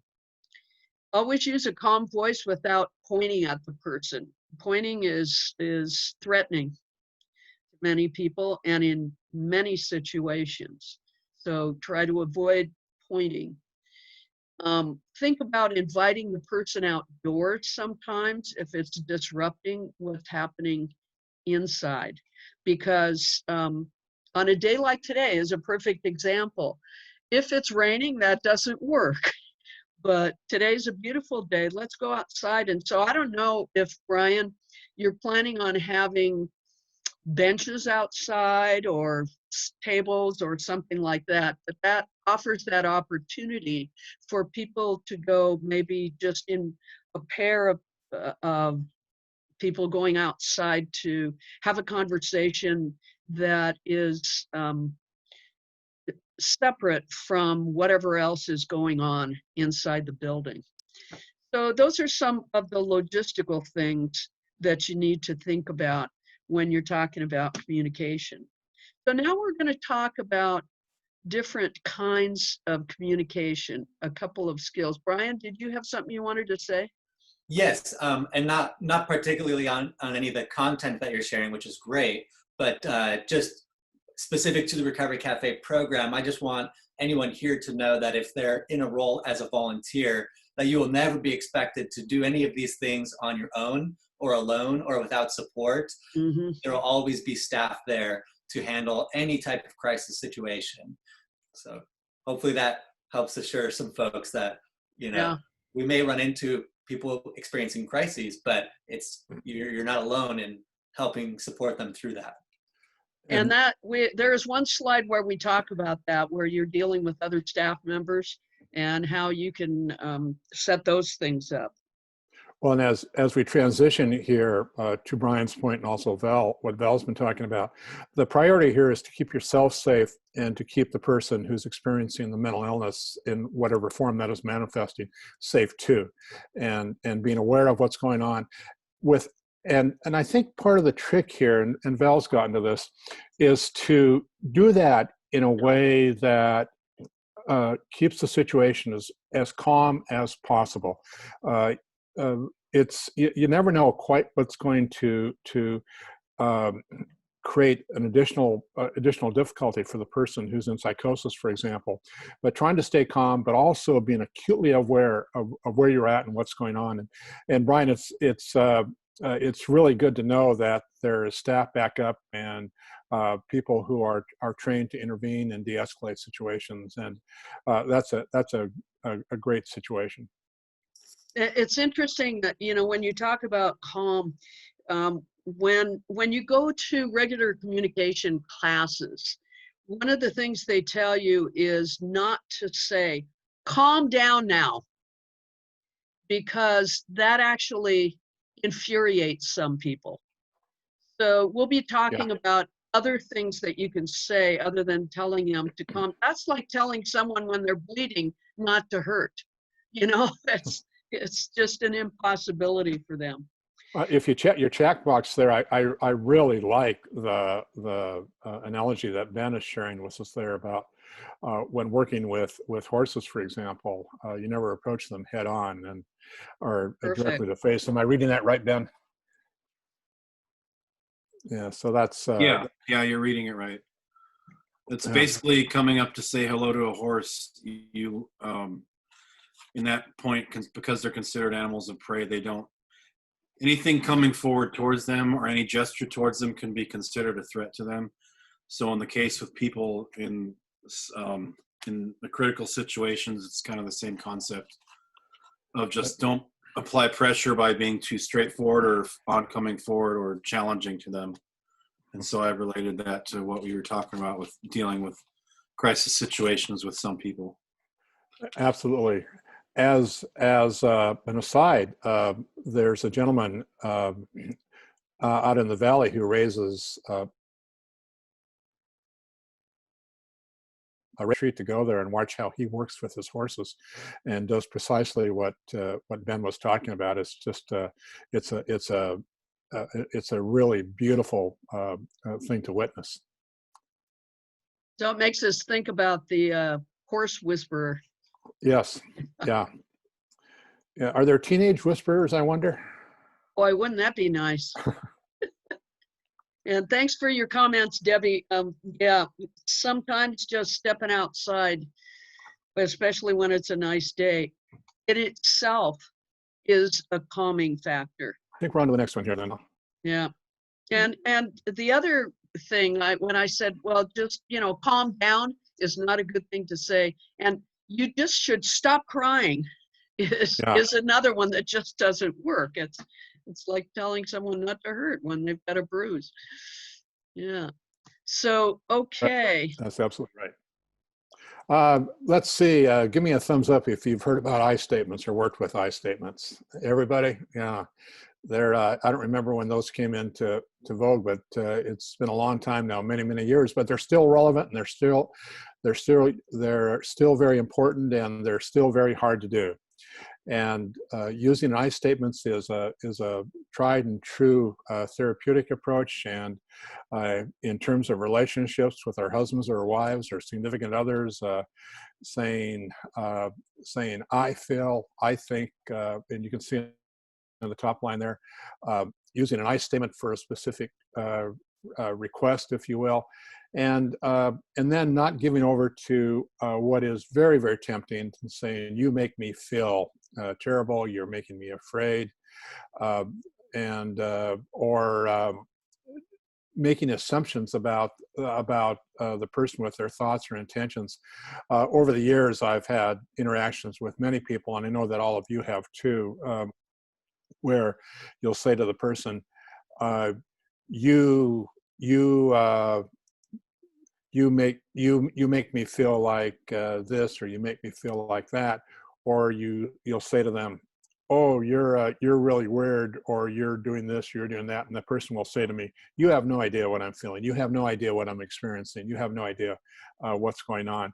So this is not only a very important communication technique, but it's also a respect mechanism, and we don't want to put a person in a situation where they feel like that we're not respecting what's going on with them, or that we're making assumptions about what's going on with them.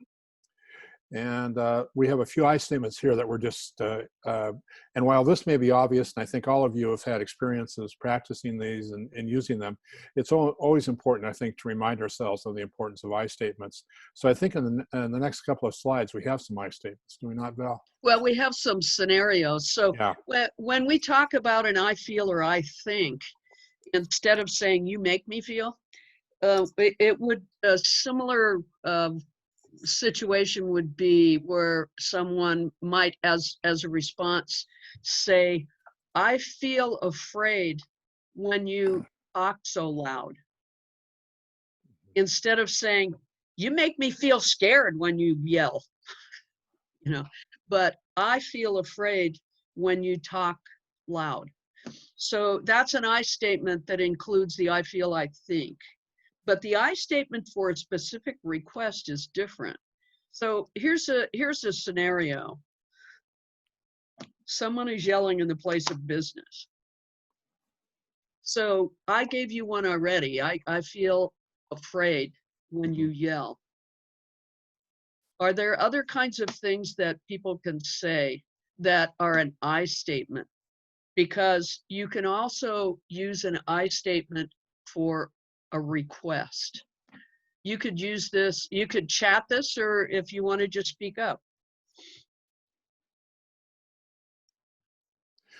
This, by the way, is not an uncommon problem on Water Street. Many people who have a mental illness have nowhere to go, so they'll drop into the various businesses along the way and create an uncomfortable situation or start yelling. It doesn't happen a lot, but it happens often enough. So that's an issue. If you have some ideas about an I statement you could make for this scenario, you can either put them in chat or you could just speak up. Any comments? There is one in chat. Yep, from Bill. I need you to step go. outside with me. There you go. And that's not a feeling one, that is a request. Clear and clear and straightforward.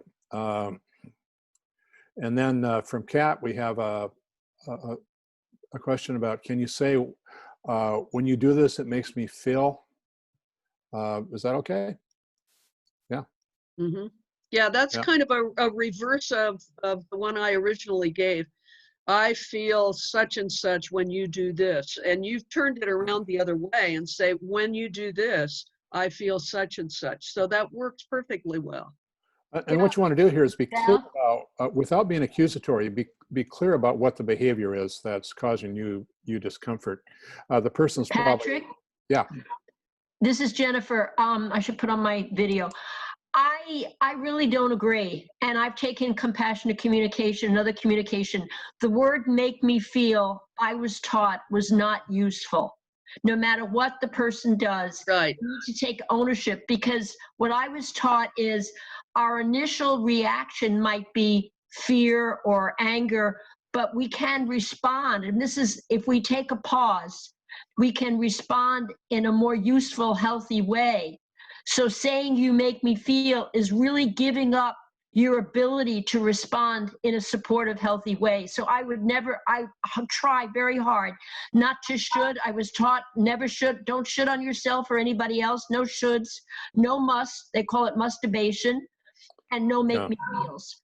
So I try to do that, but as I learned, I have a right to my feeling, and I can express in an I statement how I feel. I can also say what I need, and I can also make requests, which are, boundaries. So that's what I suggest. Thank you. Well, and an important suggestion, Jennifer, thank you for that clarification. That's an important one. I like that as well, because in the communication things that I've been taught, you can't really say that somebody makes you feel something. Some people think, in my experiences, people have a choice of how they feel and how they deal with their own emotions. And I've been told saying things like, "You make me feel this way," or "It makes me feel this way." People say things to other people in ways that they don't. I'm still trying to figure out how to put it. Okay, like Sandra said in the comment, it feels like an attack when somebody says it. We are not responsible for how somebody else feels. Is what some people in the programs, like the 12-step programs, say. I'm not responsible. I'm responsible for what I say, but I have no control over how it makes somebody else feel. So from somebody else's perspective, saying something like, "This makes me feel,"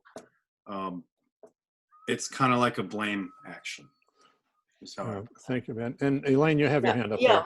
there. I think it's important not to say, you make me feel, because then you are putting the control and the outside of yourself. It's not that you can control how you feel, but you do feel certain ways, and the important thing is to take responsibility for how you respond to your own feelings.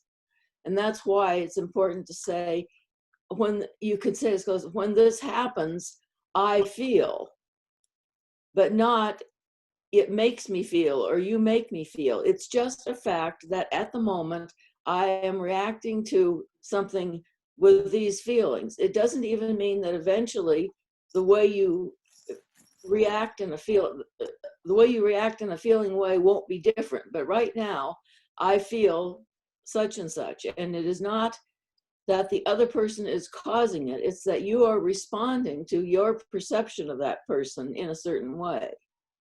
And that's what's important to take responsibility for is, okay, I feel this way.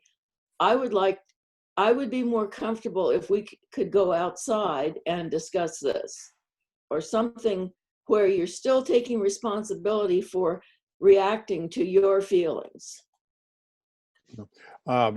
Thank you, Elaine. And Brian has a very helpful response as well. As, let's see, I've lost it in the notes here, Brian. Maybe it's up farther. There we go.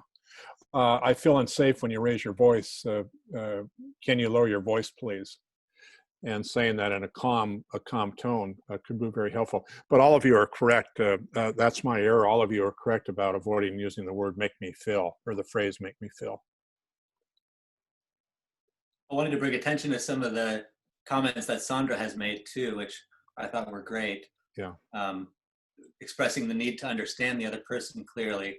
I think was really great, and expressing that I would like to help. Yes. I thought she did a great job there. Yeah, those are a lot of a number of great suggestions in the chat box when you have a moment to take a look at those. And Sandra added that you can also say, I would like to help. Yeah. So, you know, when you ask that or say, I need to understand you clearly, can we revisit this? Or I would like to help you with whatever. This one from Chris, I can understand better if you speak quietly. Gosh, that's very important in any circumstance. Mm-hmm. So we have, we put up another scenario. This one, someone's lit up a cigarette or starts vaping inside the place. And we have heard this from multiple business locations in town. That seems to be an issue. And I guess when vaping first started, people thought nobody else could smell it, so no one would care. But that, of course, is an issue. Now, signs don't just say no cigarettes, they say no vaping as well. So what kinds of I statements could you use for that? And as we're thinking about that, I might add, this is a generic problem that, at least in my experience, is not necessarily pervasive, but frequent enough in general situations. We go to the beach just about every day, and we're on North Beach the other day, and in this pristine, pure environment, and here's some guy, the way that we access the beach, sitting there with a cigarette. And I was thinking, boy, I wish you weren't doing that. And I was thinking, how can I, what can I say to the guy that's not going to get me shot if he has a gun with him or something of that sort, to get him to stop smoking? Or if somebody's standing on a sidewalk, they're supposed to be 25 feet away from the entrance to a business, I think, and they're standing there smoking. And so what can we say to them in a way that won't provoke them? And of course, that situation is compounded when there's a person is experiencing a psychotic episode or is manifesting mental illness. It's a very very delicate situation. And just to add a way of doing this, I've tried this a couple of times with varying degrees of success, and something like, I would appreciate it if you would move away from here if you choose to smoke, or something of that sort, and trying to say that in a gentle sort of way. So Sandra's saying, I feel like helping you. Can we try a different communication? And then add a suggestion for a journal walk. I'm not sure. What is a journal walk, Sandra?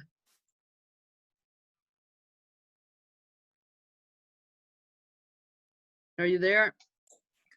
I think that might be a list of different things. A journal, walk, DBT. Those are, I think, 3 different suggestions. Oh, okay. A journal, a walk, or DBT. Okay, gotcha. Okay. And I would feel supported by your statements. I feel like helping. It's so nice. Mm-hmm. I'm going to ask you to please leave this business. Yeah, now that is an I request. So you're being very loud, using foul language, or making folks uncomfortable. Well, there you go, making folks uncomfortable. It's different if you say, folks have reported to me that they're uncomfortable with your loud talk or whatever it happens to be. But making folks uncomfortable, it's like pointing the finger at them. Now, all of this too points to the fact that because a person has a mental illness and is acting out, doesn't mean that they are free of boundaries.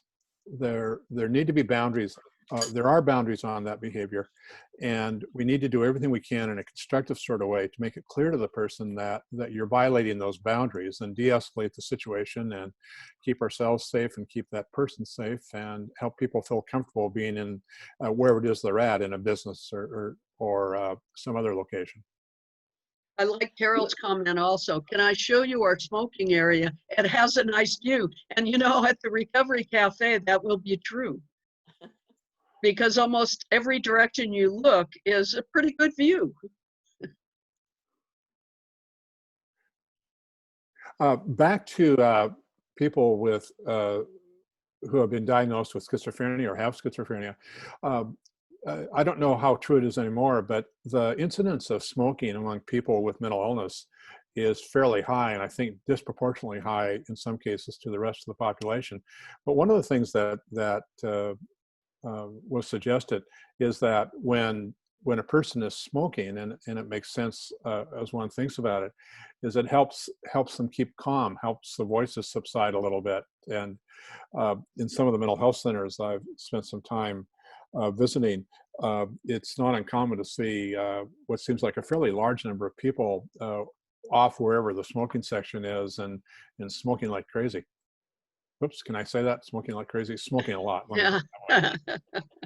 Pardon me, but smoking and vaping are not allowed in the building. You know, that's great. I mean, starting with the pardon me is always kinds of helpful. And here's one, Sandra, I'm picking this out of the middle. I feel like there's something going on. Can I talk with you? That's interesting. And that may be at what point you can step outside with them. Chris says, excuse me, I cannot allow vaping in the shop. Could you step outside? I would say put the blame on the facility. Don't say, I cannot allow vaping. Say, vaping is not allowed in this building. And don't put the blame on yourself. The store has a policy of no smoking. There you go. Yeah. Could you step outside with that cigarette or whatever? Chris, step outside has, Yeah, that's, let's step outside. It's sort of like you're going to go to fisticuffs or something. yeah. Guys, what's the law? I think it's 25 feet. I thought so. That's what I wrote. I thought so. Yeah. Mm-hmm. And that you could just state, the law states. Then they go to the other end of the room, 25 feet away. Outside. They might. No, outside, 25 feet. Yeah. The store has a policy of, and it's actually, you're right, Carol, it is, I think the fire department actually makes those laws and regulations about how far away, or can you even smoke in a building? So how about, I'll be in trouble with the police or the fire department or my boss or whatever if there's smoke in this shop. Yeah. I think that's good. I was trying for an I statement. Yeah. So, okay, I think everybody has I statements down, and just remember that saying I think, I feel, or I need you to go outside if you're asking for a request. Now we're going to talk about reflective response. That is where you focus on the person's experience and try to understand what their pain is, what their confusion is, what their chaos might be. It's not about you, it's about them. It's not about you thinking what they're thinking, but you want to reflect what that person's perception is back to them with concern. So don't try to argue with their feelings or perceptions. For example, well, you shouldn't really feel that way. As you know, they are feeling that. Right. Yeah, they are That's feeling what's that. real. Yeah. So a reflective response would sound like this. I can see you're really upset about this. So you're reflecting back to them what you are seeing. And if you're wrong, they will tell you, no, I'm not really upset about it. I just wanted to find a different way to do it. So they'll tell you if you're wrong, you give them a reflective response and you're wrong, they'll tell you. And then don't try to argue with their feelings, but accept their feelings as their true feelings. So let's try some reflective response. Say, someone says, they're always telling me to go someplace else. So try to reflect that back. It's sometimes called rephrasing or reframing what they're telling you, just to make sure that you understand what they're saying. So you could put that in chat, or you could just speak up and give us an idea of what you could say in response to this.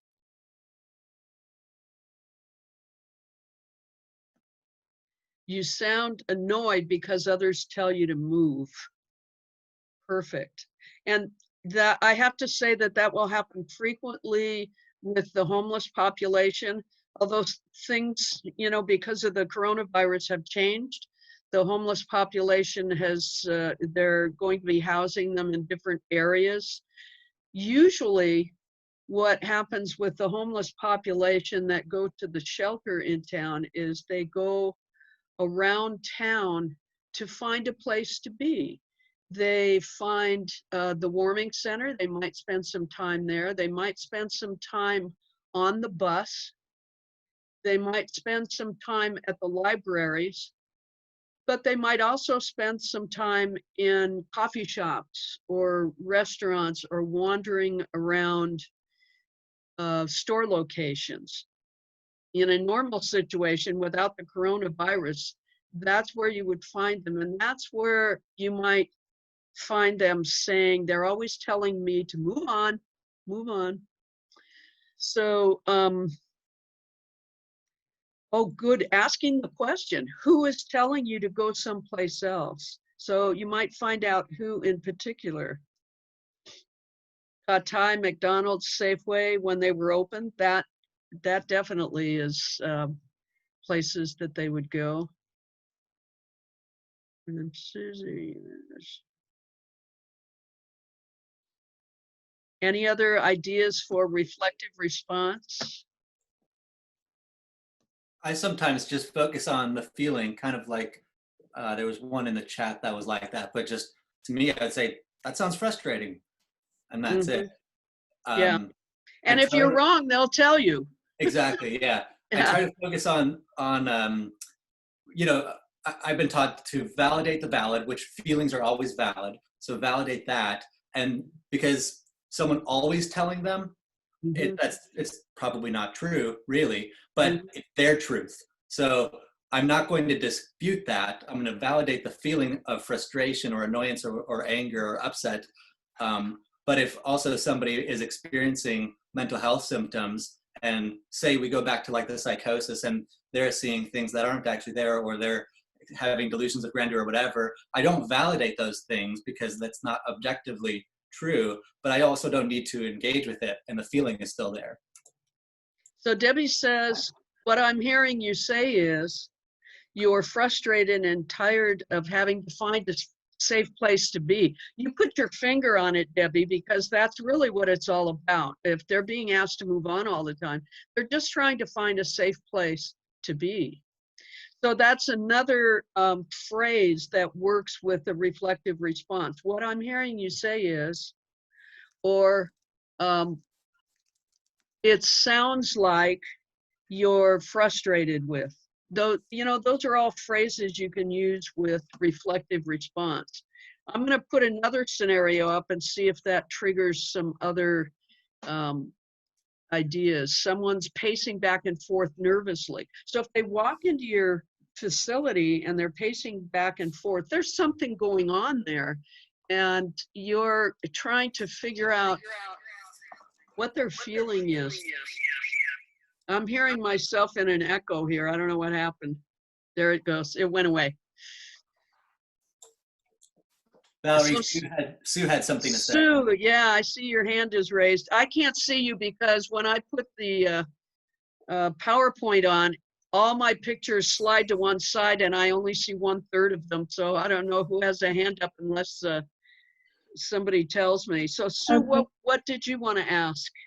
Okay, I have a question. I have a sister who has mental illness and she lives in Florida, and I talk with her on the phone a lot.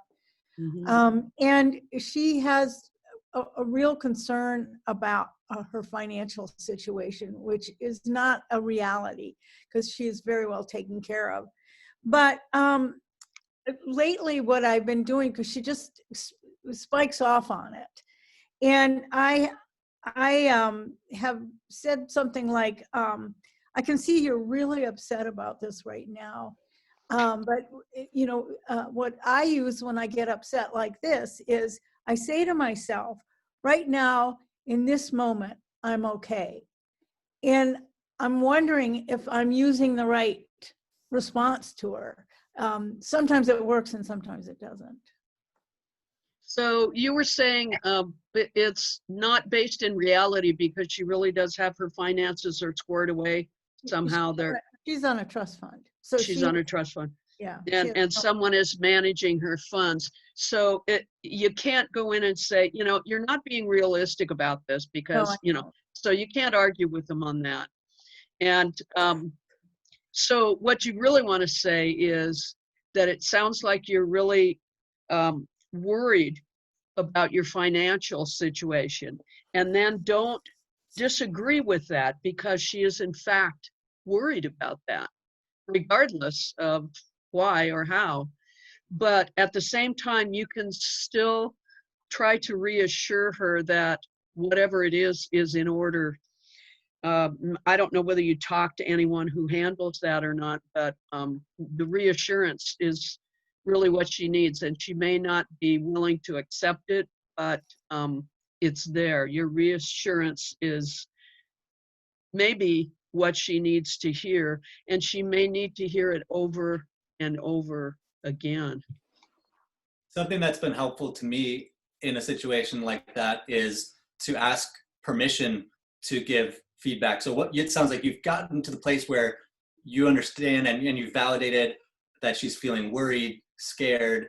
And at that point, I can relate to that feeling because that's a universal human feeling. And so I might ask, oh, I have some things that have helped me when I'm feeling scared. Would you like to hear that? And then they can say yes or no. And in that way, if they say yes, great, go for it. And if they say no, okay, we'll just move on from that. Yeah. Carol's got a good one here. It must be hard not to find a place where you can relax. Is that it? So you're kind of trying to verify that that's really what they're worried about, that they have no place to sit down and relax. If they're being asked to move on all the time, that in a sense kind of triggers this vulnerability about being able to find a place where they can at last sit down and relax. The other one, Elaine says, are there any safe places you've found where you're comfortable smoking? Oh, that's a good statement. I think I suggest that because that lets the person be the troubleshooter themselves, and it puts them in charge of finding a solution that they find acceptable to their situation instead of telling them you should do this, this, or this. Mm-hmm. And you know, the other thing, I can tell you this because years ago I used to be a smoker. When you need to have a cigarette, you sometimes get up and pace. So if this person is pacing back and forth, you know, that may be the issue. So yeah, those are definitely things worth looking at. New message. I think there are two other things too. There is research showing that the nicotine itself does have a beneficial effect in the immediate term for people with schizophrenia. It's not just behavioral reassurance. It really has, the nicotine has an effect. Well, and the same is true for people suffering from a mania, especially if they're bipolar. It does calm them down because it slows your heart rate down. It actually slows you down. Annie, babes, so good to see you. We'll see you again. She's leaving. So Here's another one. Would you like a glass of water or a cup of coffee? Yes. Maybe that's what they want and they're afraid to ask, or maybe they don't know you have it available or whatever. And I think another underlying thing is that asking the person to move away because they're smoking, they could interpret that as being rejected once again, that not believing that it's really the smoking, it's really you want to get rid of them. So that's why it's important to state what the rules are, whether it's the rule of the facility or the city or the fire department or whatever the rule is. And so the guilt is not on you. The blame goes to whatever the organization is. So Jennifer says, you look uneasy. What do you need to feel better? And that's, I think, a question that you can ask in a lot of situations. What do you need to make things better right now? That's a really good question to ask. Okay, well, I'm going to move on. We're on number 28. So it's Patrick's turn. Yeah, my audio, or excuse me, my internet stopped there for a while. So I don't know if maybe I missed me, but I'm back. So, okay. Can you see everything? I don't think so, but in any case, and well, you can see the slide there, and most people just want somebody to listen to them or to help them. And we have a nifty little acronym here that you may have seen before. And so LEAP, listen, emphasize. We have been talking about this all morning about emphasizing. It's an extraordinarily important ability or characteristic of an individual to empathize. And that's, gosh, if I were to pick out any single thing that I think is probably at the top of the list of importance, it's the ability to empathize. That's extraordinarily important. And agreeing, Vel's talked a little bit about this, acknowledging the difficulty that the person is. Yes, this is a very difficult situation. I can see that it's a difficult situation. I can see that you're having a hard time. And then the P part, of course, is for partner. And someone has suggested this in the comments, trying to work together with that person to address the issue at hand. That's extraordinarily important because it helps them feel like they're part of it. It helps them feel like you're not dictating to them. Empowering is a much overused word, but I think it helps that person feel empowered as if they're going to have a say in what's going to happen next. One of the huge issue with mental illness, of course, is that people feel like they're giving away their power. They feel isolated. They feel like they have no control over their lives, and so trying to work with that person in whatever kind of partnership that you can put together is extremely important. So it's a useful acronym. I know that all of you have had various degrees of items like this shared with you before, but again, I would come back and really emphasize the empathy part of it. That's extraordinarily important. So Brian, when we talk about the P for partner with them to get help, I'm guessing that Recovery Cafe is going to be integral. That's going to be an integral piece of your program there, is helping them get the resources they need and connecting them with those resources. That's exactly right. Yep, that's a big part of the program. I like how she changed partner to resource, kind of. So what I'm going to do right now is find something called de-escalation tips. And that was a document that I sent out to you, and you should have a copy of that. It has 10 tips that actually came from the Crisis Prevention Institute. I'm going to talk about that right now. The first tip is be empathic and non-judgmental. And we talked about that with LEAP, because the E is empathy, and non-judgmental means that we agree, we understand that they're actually going through whatever they're going through or experiencing whatever they are experiencing. So once you do that, they realize, okay, they really are listening to me. And respect personal space. We talked about that.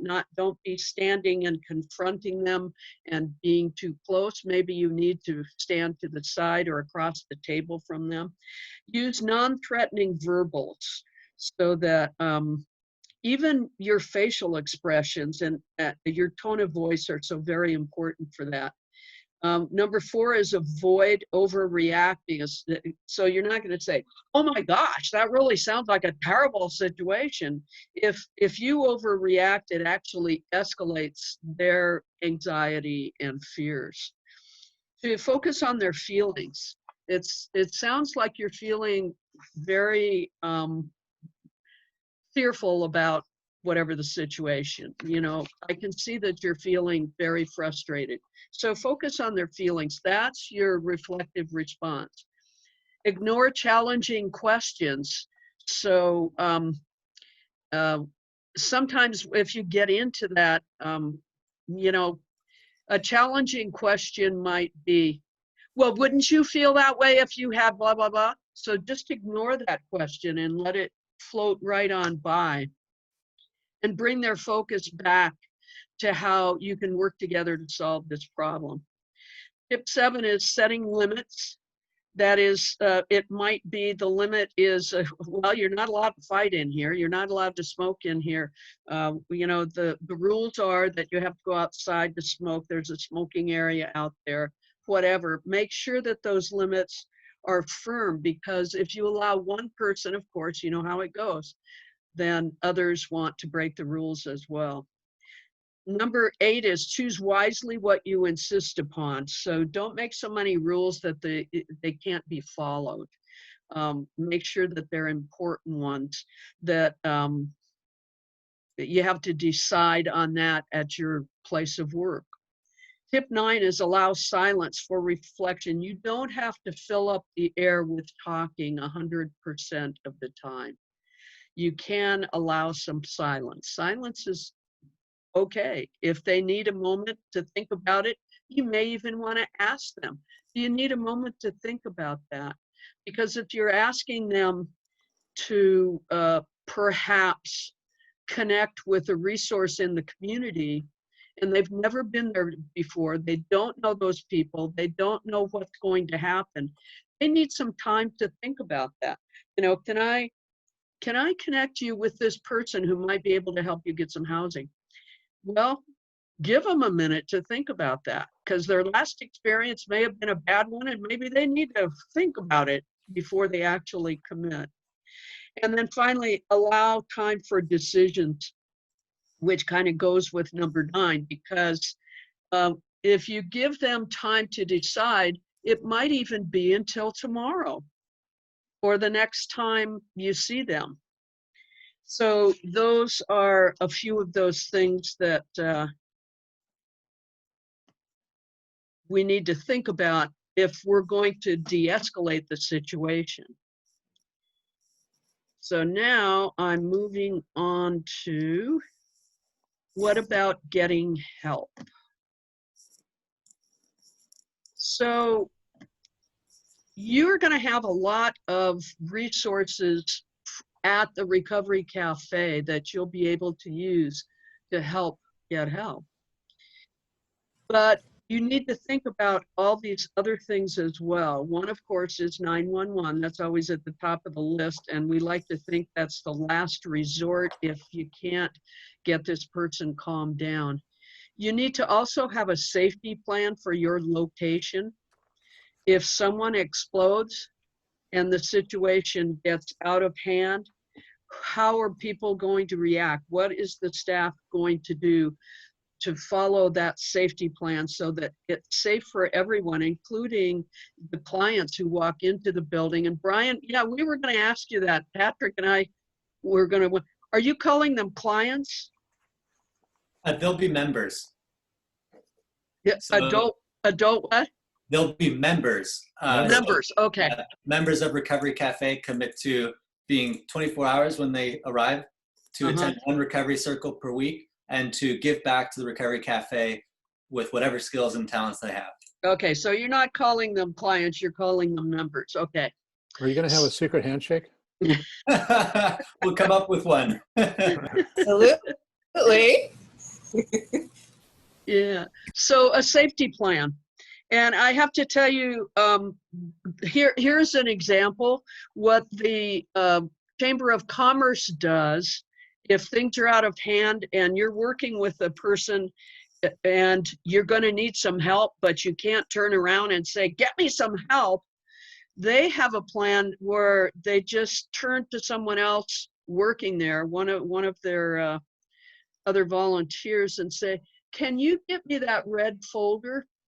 Well, as soon as they say the term red folder, then a whole bunch of protocols fall into place. The red folder means that they're going to call the police, they're going to do this, they're going, to lock up the other room, whatever it happens to be. So that is part of their safety plan. It's how to notify other staff members in the building that you need help right then.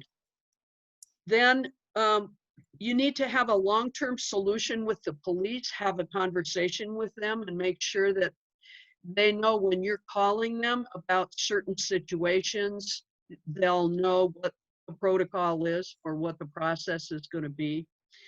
The other thing is about protecting customers. We're using the word customers here because we do this class also for businesses and so forth. But call off other customer intervention. If you see them coming over because they're going to help, you cannot guarantee that it's going to be helpful. And you need to have a way to call off other customers who are butting into that situation and may not actually be any help at all. They may be more trouble than they are help. So have a way to call off other customers. The possibility of locking up is always there. You can either lock up rooms or you can, once you get people out of the place, lock up or lock the rest of the staff in an area. So locking up policies are always good. And then of course you can always get out. That's a possibility. There should be a way to signal other coworkers. Well, as I was talking about the red folder signal, you could have another signal that you can use that means whatever it means. Go get help or call the police or whatever. And sometimes in a situation, it helps if you can say, can I have another person? Can I have Brian come over here and help us with this? Because, okay, maybe they trust Brian, or maybe they trust Sherry or whoever else is going to be in there. And that may be just enough that they know, okay, I'm really getting some help this time. And so that's always a possibility. The other thing is to tie in with the next shift so that people who are coming to work, whether they're volunteers or whatever, on the next shift, need to know what happened so that they can be prepared in case there's a repeat or in case there's some fallout from an incident. And then finally, a debriefing plan. I mean, if there's an incident where, I have a foster sister who worked in mental health and she got beat up by one of her clients one day. And it so traumatized everyone in the facility that they needed to have a debriefing. So they closed the office down for a few hours and brought in mental health professionals and did a debriefing. And so those are all things that you need to think about when you think about getting help. There are so many different ways of getting help when there's an incident, when there's a situation. So debriefing. Hey, Valerie, I'm sorry to interrupt. There was some comments in the chat that I wanted to draw attention to about behavioral health crisis lines in our area. Yeah. So Great. there's Volunteers of America, which was the link that I had sent there. That phone number is for Clallam, Jefferson, and Kitsap counties. And then Chris Becker also put in the phone number for Discovery Behavioral Health Care. And both of those will take crisis calls for behavioral health issues. Right. And you know, I'm sure everyone knows that about the new crisis line and the online crisis chat, and all of that information is going to be available there at your facility and from Recovery Cafe. So all of those things are good ideas. And thank you, Debbie Linner, for being here. And some of these people are leaving because they have to go other places. Does this community have a designated non-emergency number that I can keep in my phone and expect to be answered? So a non-emergency number would be, for example, calling directly to Discovery Behavioral Health. Is that what I'm thinking, Carol? Is that what you're thinking about? Is Carol there? Okay, so all of those numbers I think are going to be available. Yeah, I think they're very helpful. I was talking to someone who's located to Portland, and I said, this is a number should always be in your phone. Because really 911 is vastly overused. And as long as there's somebody who picks it up, and they may know the person, and I'm talking mostly here, this was a street thing. And so 911 is if you need other people to come. Yeah, whether it's the there's police or the fire department or whatever. But if you're in physical danger, right, usually what that means. But the DBH number is 3850321. That I'm sure that'll be part of your numbers there that you have available. And what do I say it is? DBH is Discovery Behavioral Health. Yeah. So I'm going to put that there. 360-385-0321. So it's not going in there. Enter. Somehow it's not going in there. To everyone. That's why. And so there you can get some help, maybe with appointments for therapeutic care of any kind and so forth, but that's not for calling the police or calling our DCR, Designated Crisis Responder, which used to be DMHP, but now it's called DCR. It's the acronyms keep changing all the time. So we're looking at debriefing. Debriefing helps people deal with emotions from an event. For example, we had a board member whose daughter took her own life one day, and we were all impacted by it because we knew her very well. The members knew her, the board members knew her, and we were all impacted.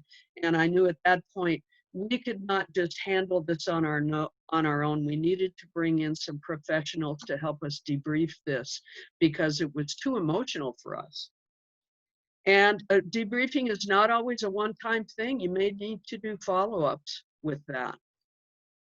And then, of course, consider professional help. We called in DBH, which was Jefferson Mental Health at the time, especially if someone is hurt. And hurt as in maybe there was an altercation or suicide or whatever it is that happens that impacts the entire staff. So your debriefing is incredibly important because it allows all the people involved. We had 2 debriefings. We had one debriefing just for board members, and we had another debriefing for people who attended our support groups who knew this person also. And so it's important to help them deal with the emotions from that event. So it might not be just a one-time thing. You may have to revisit it when you're talking about debriefing. So any questions about that?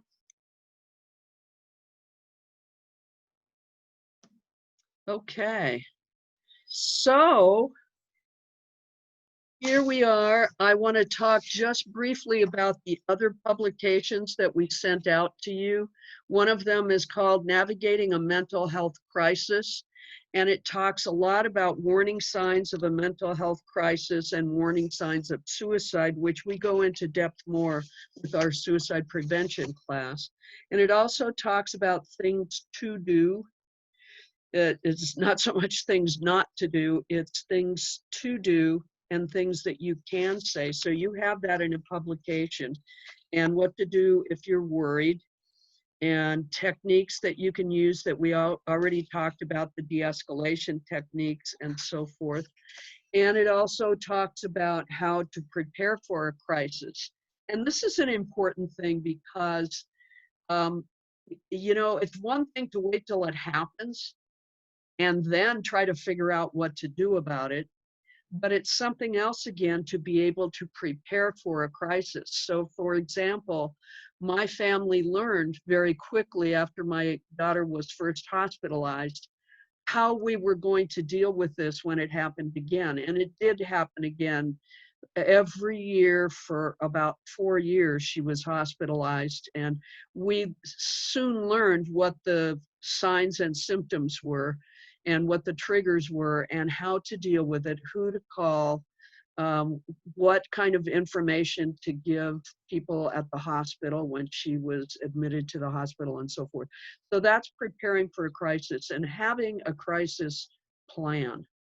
So that publication, Navigating a Mental Health Crisis, is something that you should keep around and look at periodically and make sure that you're thinking about how to find the warning signs, how to communicate, how to prepare for the future, because with mental health, it's not a one-time incident. It is usually an ongoing situation, and you want to be able to be prepared and make things better than they were when you were first presented with this whole situation. So we want to, Patrick, are you still there? I am. I disappeared for a while there, but here I am. Yes, as it says there, thank you. And thank you to Brian in particular and all of the Recovery Cafe volunteers. We're very excited about your opening, and it wouldn't be possible without the work that all of you're doing. Some of you may be aware that Brian has recently joined our board. We're very excited about that and looking forward to the contribution that he'll make. And a special note to my colleague Val, who does such a wonderful job putting all of these things together. And we appreciate the opportunity to spend some time with you this morning and look forward to doing more of that in the future. And we'll appreciate some feedback from you, either online or get in touch with us individually, whatever works for you. So takeaways for today. Yeah. We'll leave it there. Takeaways for today. We do thank you all for coming, and thank Brian for helping to set this up. But we want you to share your knowledge and skills with someone else. This isn't just for you only. If you've got publications, materials, or ideas and comments, share them with other people. Could I say something now? Sure, yeah. Well, thank you, Val, and Patrick, and Brian, and wonderful to be in 2 meetings with you this week, Patrick. But I got 3 things. We lived for 11 years on Skid Row in Portland. And so 24 hours a day, we had homeless neighbors, and some of them were very close. And I just wish we had had this training throughout our neighborhood association and our business leaders. With regard to having a place to rest, for 4 years on our street, we had a homeless camp, which has become very famous. It's called R2D2, which stands for Right to Dream Too.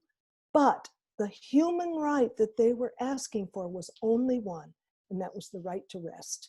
You know, the whole sit-lie thing. They didn't say we're against sit-lie. They said we need the right to rest. So I'm so glad that came out. And I'm just thinking, for the general public, you've done such a great, I mean, you're talking about a health issue, but now with COVID, and we can look at how public health is struggling with phase 2. They are really struggling with it. And so I just, have you ever heard of an emotional first aid course? I have never heard that, but I also worked in emergency management in my neighborhood, and there was a wonderful woman called Alice Brunch who worked with a fire department in a small town. She now heads emergency management for Multnomah County. And that was the de-escalation in more of a non-health framework, an emergency framework. And you guys would be perfect to do that. We could probably even get you a grant.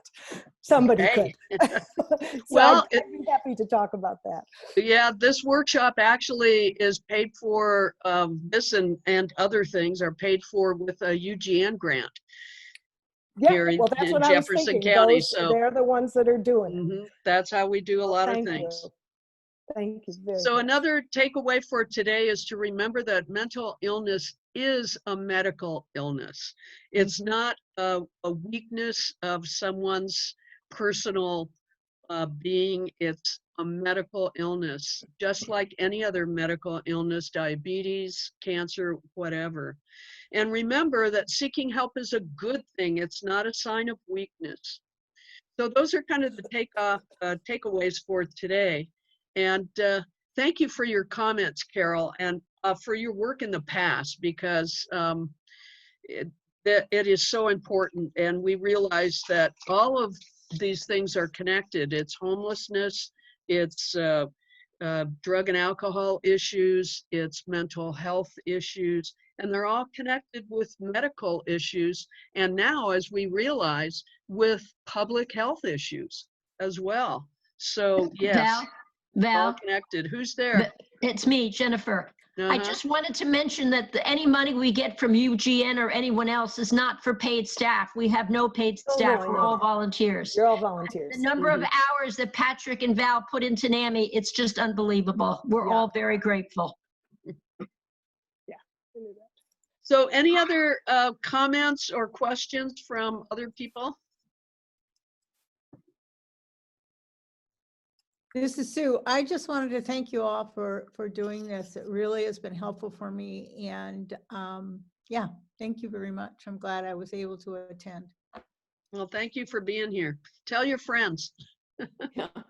Yes, thank you. I think this is a really good introductory course, and we need to present it more often.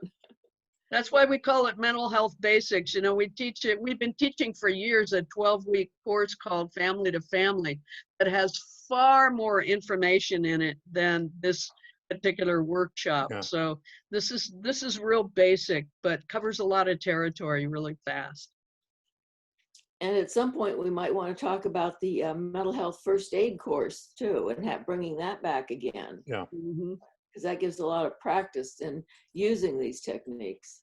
Yeah, it's you know, normally we would pair people up and do role play scenarios and that sort of thing, but Zoom doesn't really lend itself to that very well. At least we haven't figured it out yet. So this is the next best thing. We're just learning how to use the chat thing and all of that.